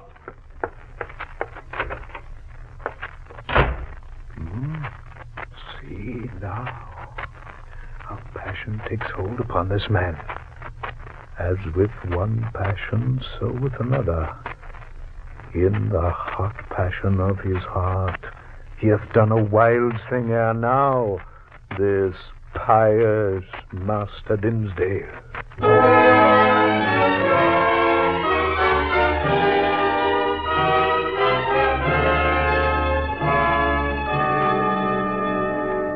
Tell me, hast thou been aware that Hester Prynne is not looked upon by the townspeople in the same light as 7 years ago, when she first covered herself with ignominy? And for good reason. Her charity is boundless. In all seasons of calamity, she takes a needed place. Aye. Even tonight she is sitting by the deathbed of Governor Winthrop. Perchance she'll stay till long past midnight, if she can be of use. Come, child. It grows late. We must be getting off. Hester Prynne. Yes, it is Hester Prynne. I and my little Pearl. Ah. But why art thou on the scaffold? Come up hither, Hester, and little Pearl. Ye have both been here before, but I was not with you. Come up hither once again, and we will stand all three together. Give me thy hand, Pearl. Minister? Yes, child? Wilt thou stand here with Mother and me tomorrow noontide? Nay, not so, my little Pearl. I shall indeed stand with thy mother and me one other day, but not tomorrow. What other day? At the great judgment day. But the daylight of this world will not see our meeting. Worthy sir. Why, Master Chillingworth. Pious Master Dimmesdale, can this be you? Well, indeed. We men of study dream in our waking moments and walk in our sleep. Come, good sir, I pray you, let me lead you home. How did you know I was here? Verily, I knew nothing of the matter. I had been at the deathbed of the governor. Oh, come with me, I beseech you, else you will be poorly fit to do the Sabbath duty tomorrow.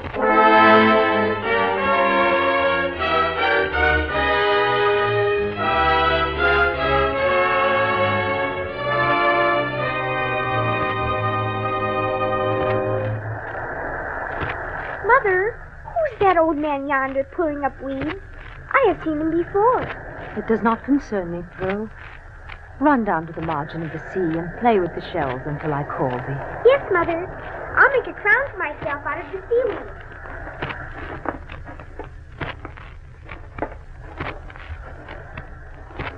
I would speak a word with thee that concerns us much. Aha! Mistress Hester. I hear good tidings of you on all hands, mistress. Aye. What see you in my face that you look at it so earnestly? Something that would make me weep if there were any tears bitter enough. But let it pass. It is of a miserable man that I would speak. And what of the Reverend Dimsdale? 7 years ago in prison, you extorted a promise of secrecy from me concerning your real identity. Aye? As the life and fame of yonder man were in your hands, there seemed no choice to me. Since that day, no man is so near to him as you. And now, since you know his secret, you cause him to die a living death daily. And still he knows you not. In permitting this, I have acted a false part to the only man to whom it was left me to be true. What evil have I done this man, that he now breathes and creeps about on earth is owing all to me? Oh, better had he died at once. Yea, woman, you say truly, better had he died at once. Never did mortal suffer what this man has. And all in the sight of his worst enemy. Hast thou not tortured him enough? Has he not paid thee all? No, he has but increased the debt. Then I must reveal your secret. He must discern thee in thy true character. There is no good for him, no good for me, no good for thee in this dark maze. Woman, thou hadst great elements. I pity thee for the good that has been wasted in thy nature. And I thee for the hatred that has transformed a wise and just man to a fiend. Wilt thou yet purge it out of thee and be once more a human? I said there could be no good event for any of us in this maze of evil. That is not so. There might be good for thee who has it at thy will to pardon. Wilt thou reject that priceless benefit? Peace, Hester, peace. It is not granted me to pardon. I have no such power as thou tellest me of. Let the black flower blossom as it may. Now go thy ways and deal as thou wilt with him. Be it sin or no, I hate the man.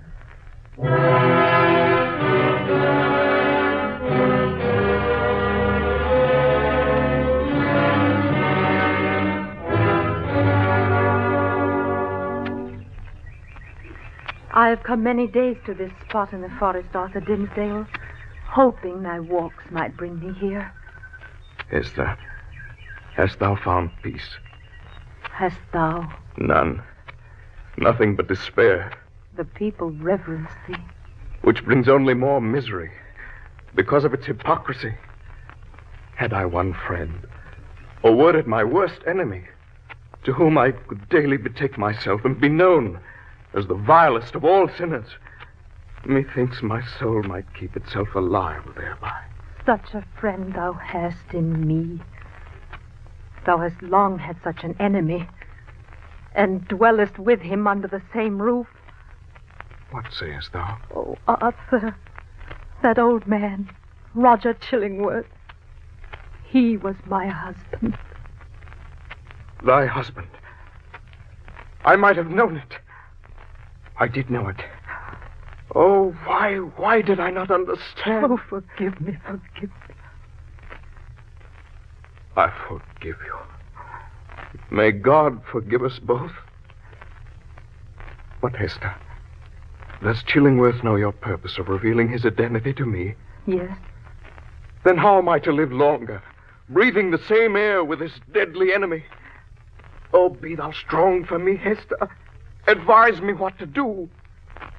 Is the world so narrow?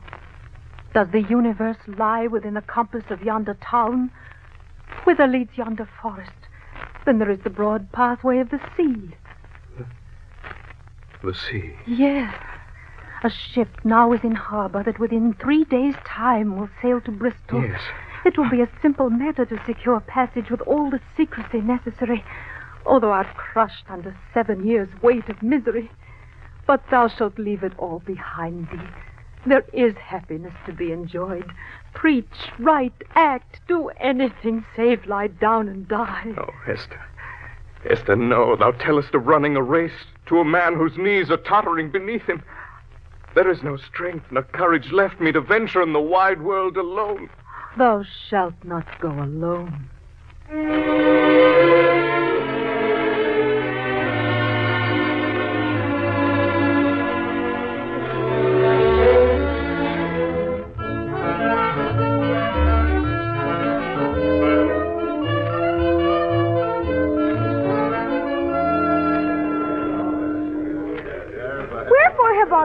rest their work today, Mother? Why have all these people come into the marketplace? They wait to see the inaugural procession pass. There will be the new governor and magistrates and the ministers and all the great people. There will be music and marching soldiers. Will the minister be here? And will he hold out both his hands to me and kiss me as he did in the forest yesterday? He will be here, child, but he will not greet thee today, nor must thou greet him. Oh, look, Mother.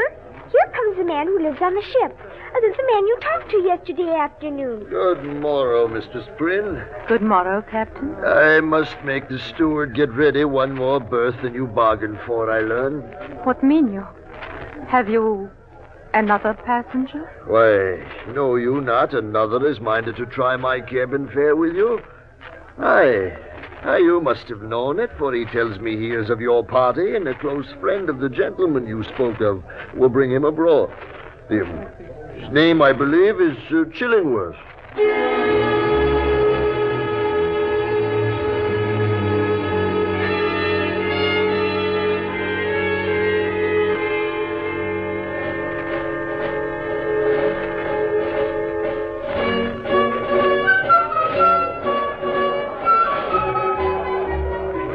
Master Dimsdale's election sermon was the greatest triumph of his life. Such eloquence. Oh, look. There goes the holy man in the procession now. He seems hardly alive at this moment. See how he clutches at his heart. Look you. Reverend Dimsdale leaves the procession line. He walks toward the scaffold against which stands Hester Prynne. He is ever one to be kind to the most unfortunate. Hester, come hither. Come, my little pearl. Madman, hold. Wave back that woman. Cast off this child. I can yet save you. Would you bring infamy on your sacred profession? Methinks thou art too late, tempter. With God's help, I shall escape thee now. Hester Prynne, come hither and twine thy strength about me. Support me up on yonder scaffold.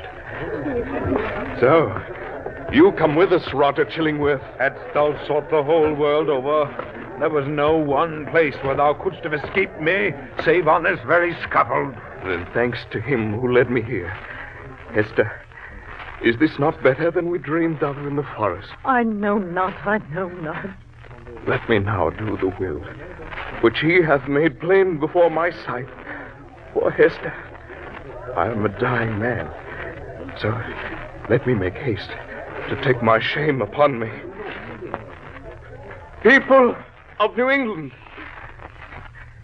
ye that have loved and deemed me holy, behold me here, the one sinner of the world.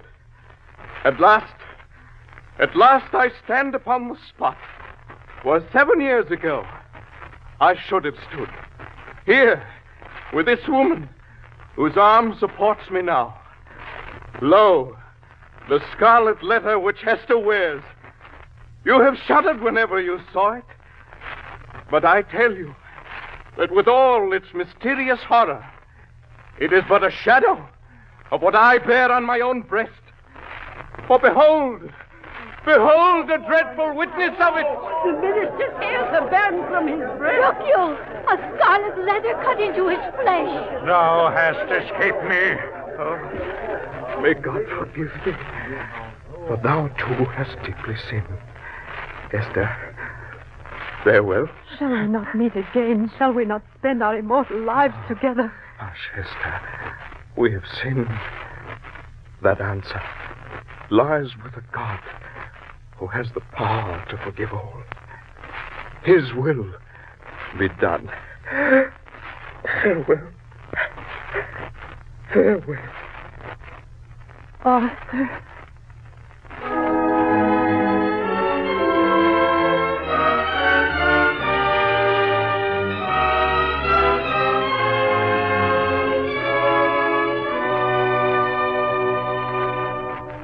Hester Prynne?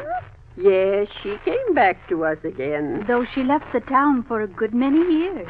When Master Chillingworth died the year after the minister, he bequeathed a goodly sum to little Pearl. And when Hester returned, Pearl was not with her. But it is rumored she made a happy and wealthy marriage in England. And though Hester Prynne refused to take off her scarlet letter, she has become a reverenced person in the town. No one will ever know the help she gives to others in distress. The letter on her bosom is now accepted to stand for Angel. Aye, for Angel.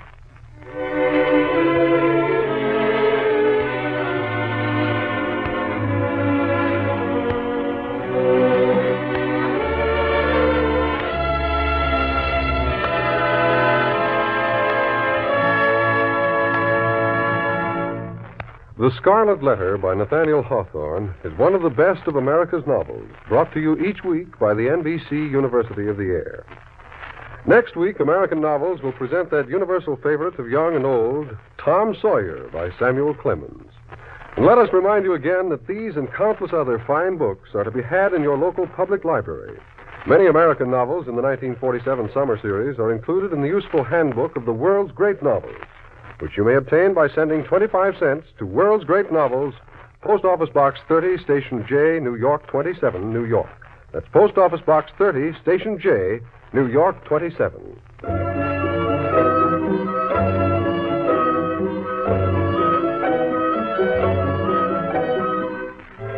The Scarlet Letter was adapted for radio by Agnes Eckert. The music was composed by Emil Soderstrom, and the orchestra was directed by Bernard Berquist. The entire production was under the direction of Homer Heck. Hester Prynne was played by Geraldine Kay, Arthur Dimsdale by Larry Alexander, and Roger Chillingworth by Arthur Peterson. The two gossips were played by Hilda Graham and Helen Baymiller. Others were Nanine Bilski, George Kluge, Burr Lee, Charles Mountain, and Duke Watson. This is Hugh Downs. This program came to you from Chicago and has been a presentation of the National Broadcasting Company and its affiliated independent stations. This is NBC, the National Broadcasting Company.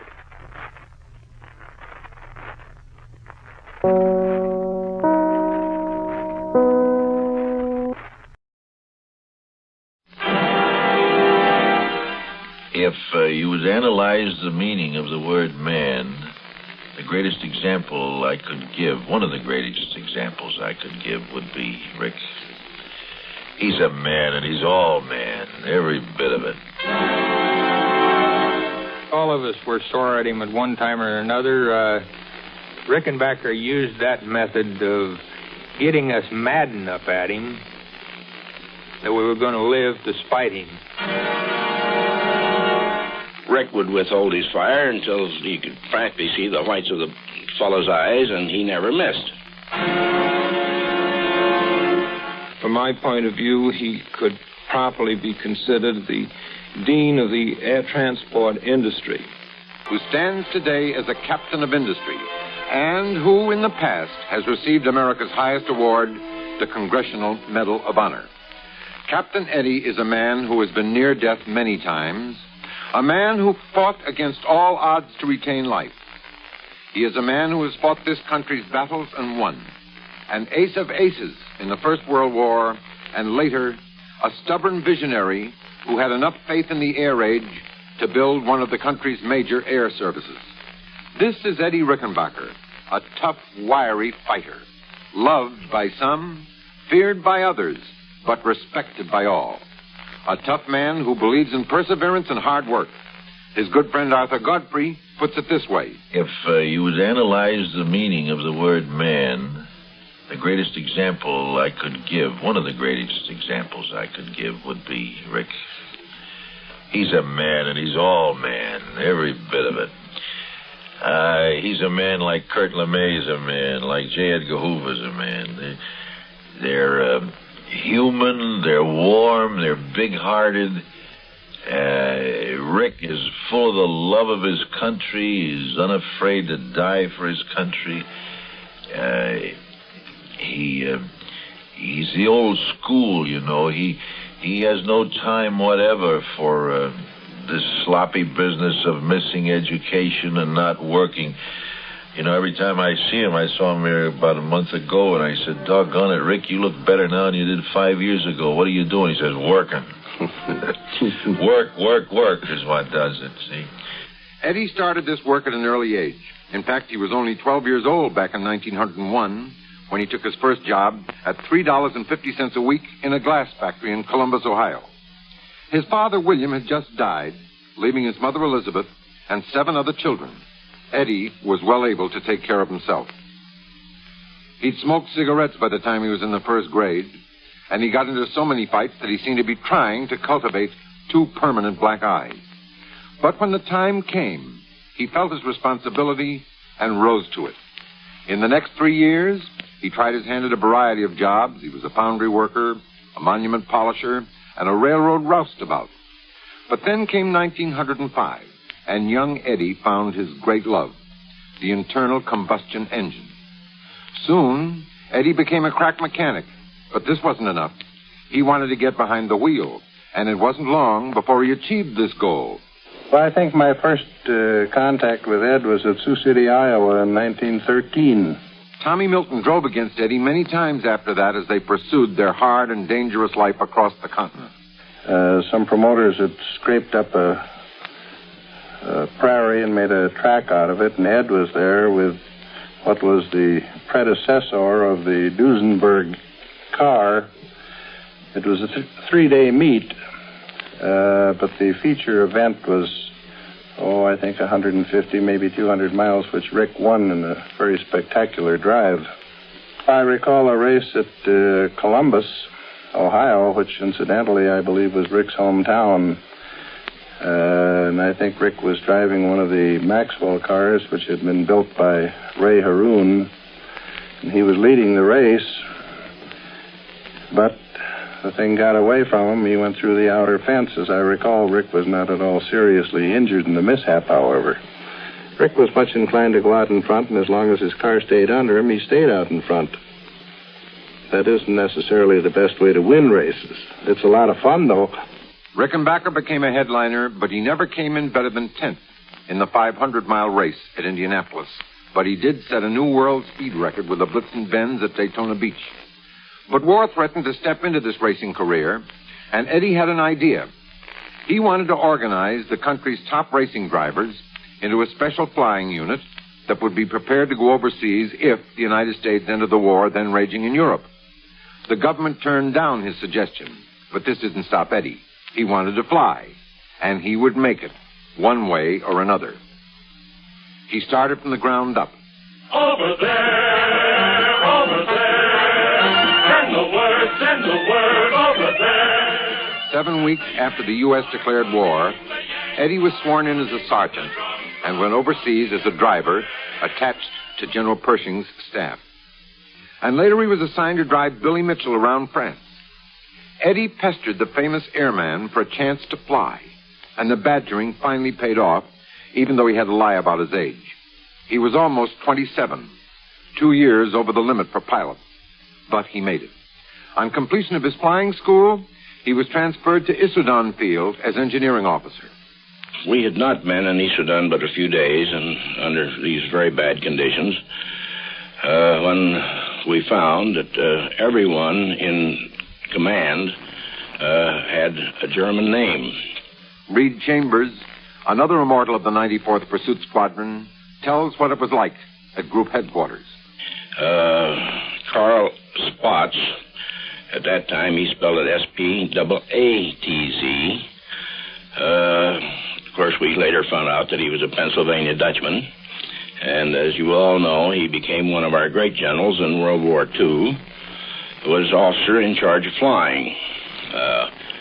Herman Spiegel was officer in charge of transportation. Captain Wiedenbach was adjutant, and Tittle was sergeant major. Wiedenbach and Tittle had both served in the German army, although they were naturalized American citizens, and spoke with a very decided German accent. In view of the fact that we were being treated as enlisted men, and there were no airplanes to fly, no flying fields to fly them off of it, we were, of course, very low in morale. And it wasn't too long until we made up our minds that the officers in charge of Isabdon were a bunch of dirty German saboteurs.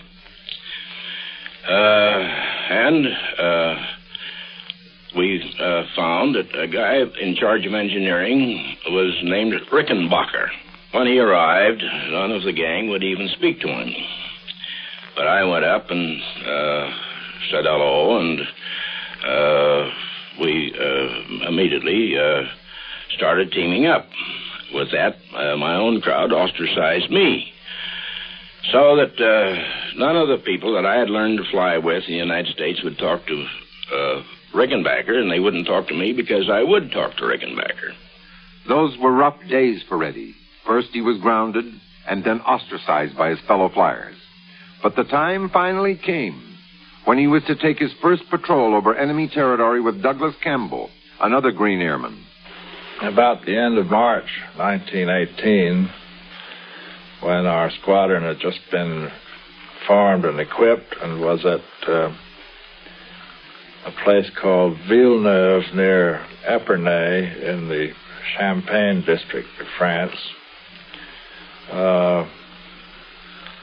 Major Raoul Lufberry,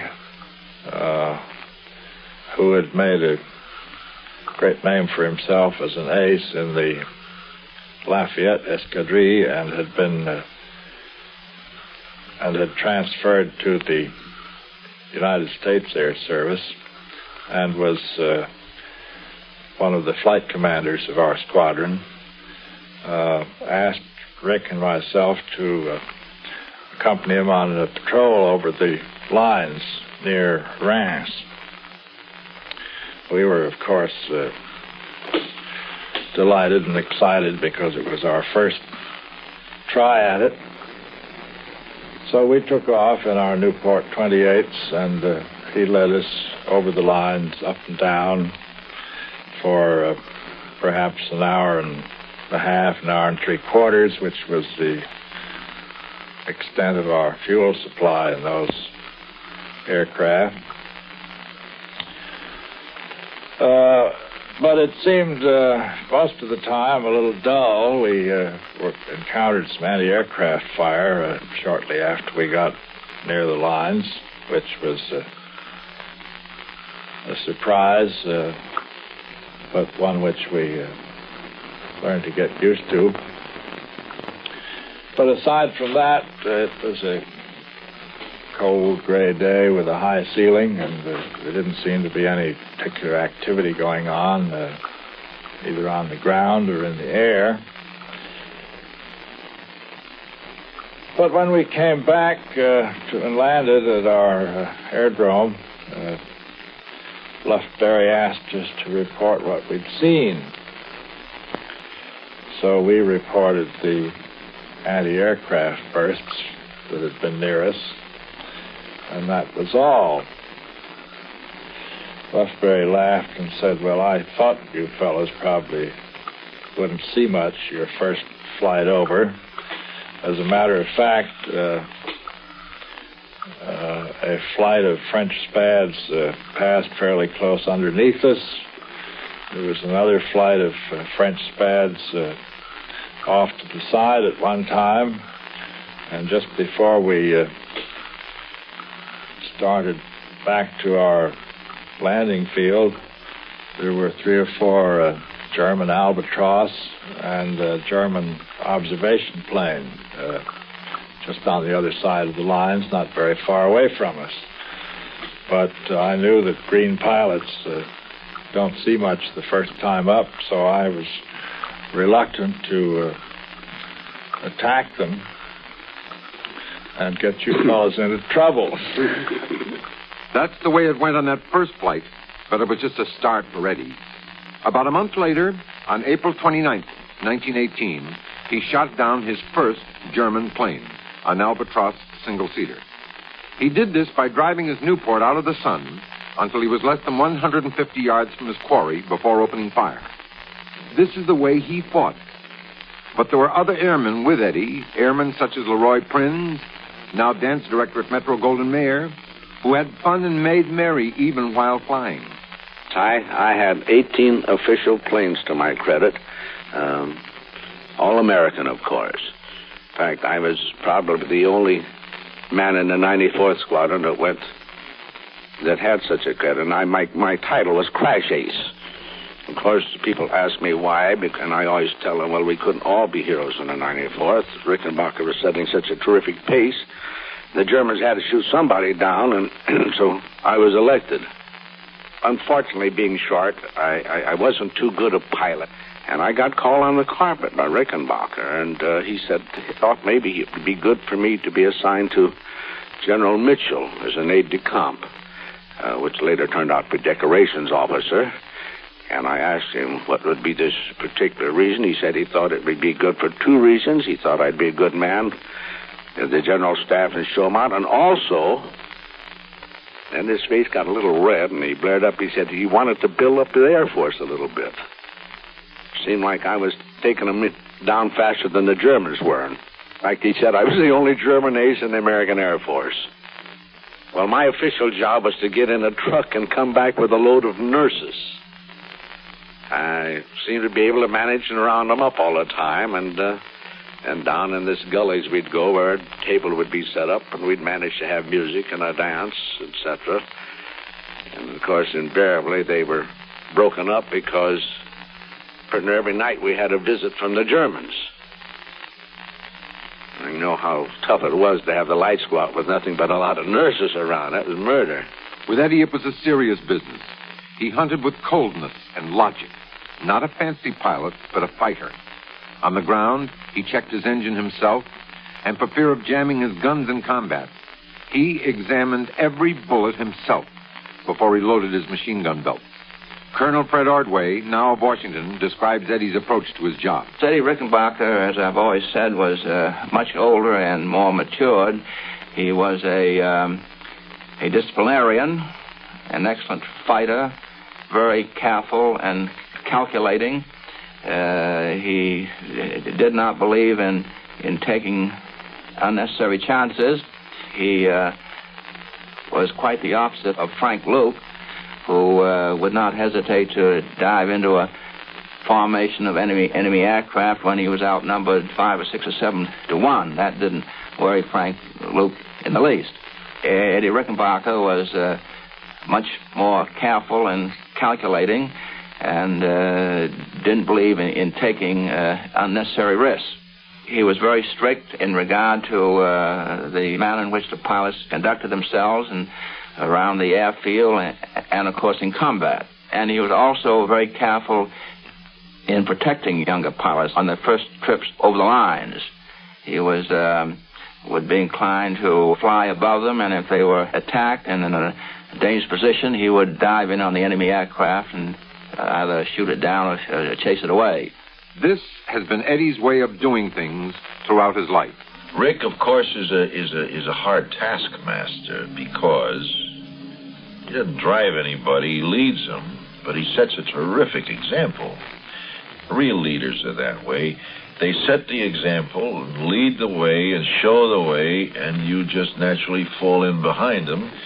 And he has nothing but contempt for anybody who's lazy. Yes, Eddie was a hard taskmaster in those days, but he was no longer ostracized by his fellow pilots who had begun to love him, even though they had described him as a tough hombre. He was now a flamboyant figure in his breeches and fancy non-regulation British boots, probably the shiniest in the American Expeditionary Force. And on September 24th, 1918, he was commissioned a captain and put in command of the squadron. Eddie started out rather dramatically in his new post. Before breakfast on his first day of command, he attacked 7 German planes single-handedly and shot down 2. This feat later won for him the Congressional Medal of Honor. The 94th Squadron at this time was caught in the final big effort of the war. There were no leads and virtually no rest for the pilots.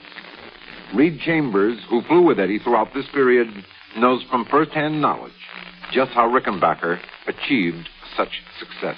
Rick and I got permission to fly voluntary patrols together.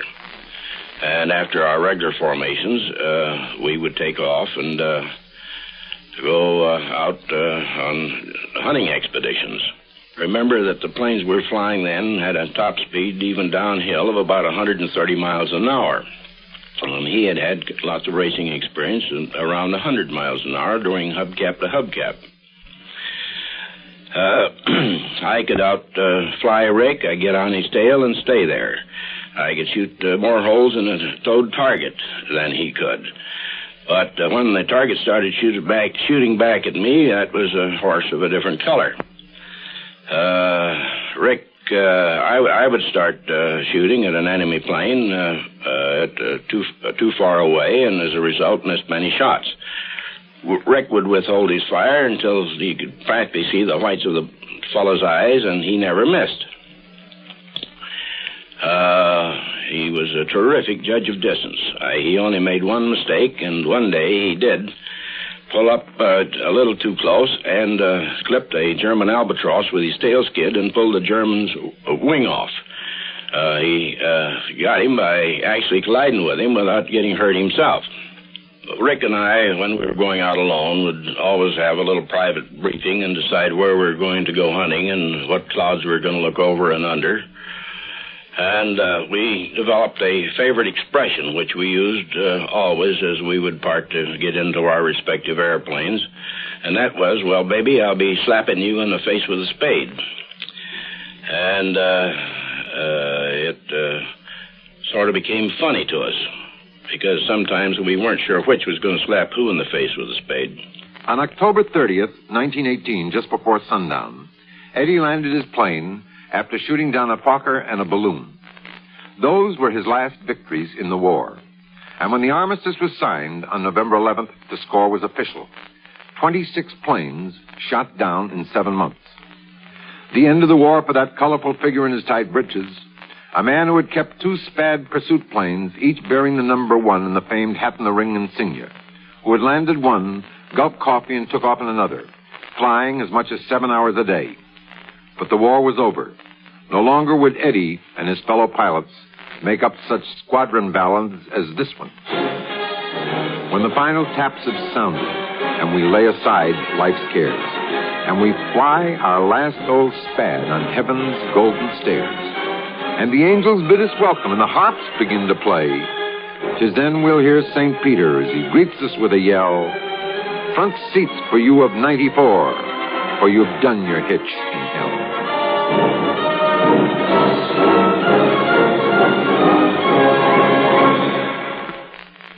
Eddie and his friends were a rough, tough, rollicking bunch of flyers, but real pioneers in the air. They lived hard and furious, but Reed Chambers knew another side of Eddie. Rick was always religious. He and I lived together practically all the time we were on the front.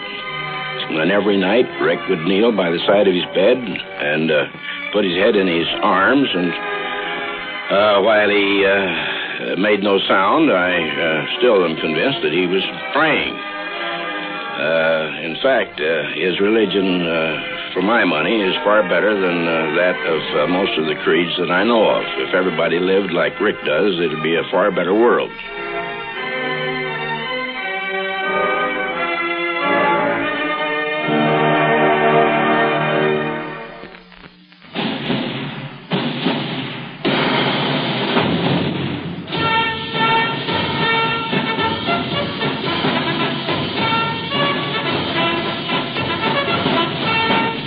Captain Eddie came home to a hero's welcome, big reception, endless speeches. But when these had ended, Eddie embarked on the first phase of his business career. Maybe folks would argue with me about this, but I think the greatest single contribution he has made to America is the example that he sets, even today, as a businessman, as a rugged individualist, as a man who likes to try to make things stand on their own feet and pay their own way, and a man who stands for less and less government interference in private industry, as a champion of real economics in industry. That's the kind of a thing he's doing. But Eddie's first really big business venture was not going to be a success. He wanted to build the great American car, and he and 3 Detroit automobile men formed the Rickenbacker Motor Company. It was organized in 1922 with $5 million capital. This dream child was unveiled in New York and at first was a big success. The Rickenbacker looked like a sure winner, and it was difficult to keep up with the demand for the car. It had many engineering firsts, including 4-wheel brakes, but this innovation proved to be a detriment, at least at that time.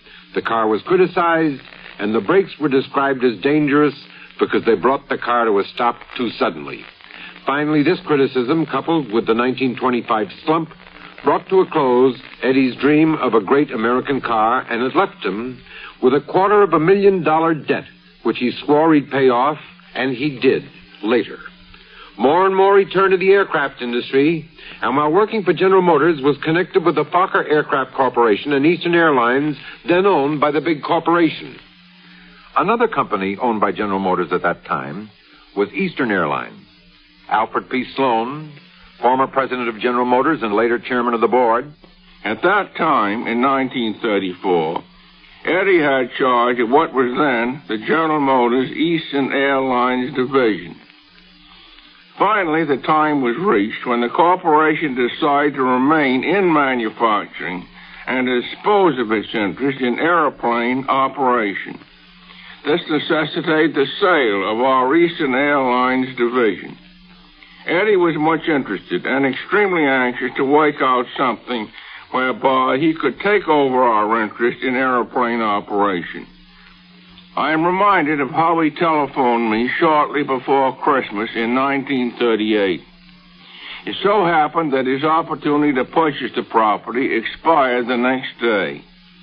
While he had promises of financial support, he had nothing tangible to offer. He was, of course, worried and upset, as he naturally would be. He decided to call me at 11 o'clock on a Saturday night and asked if he could come in for a few minutes. Of course, I told him he certainly could. He comments on the fact that on his arrival, he found me in pajamas, a robe, and slippers.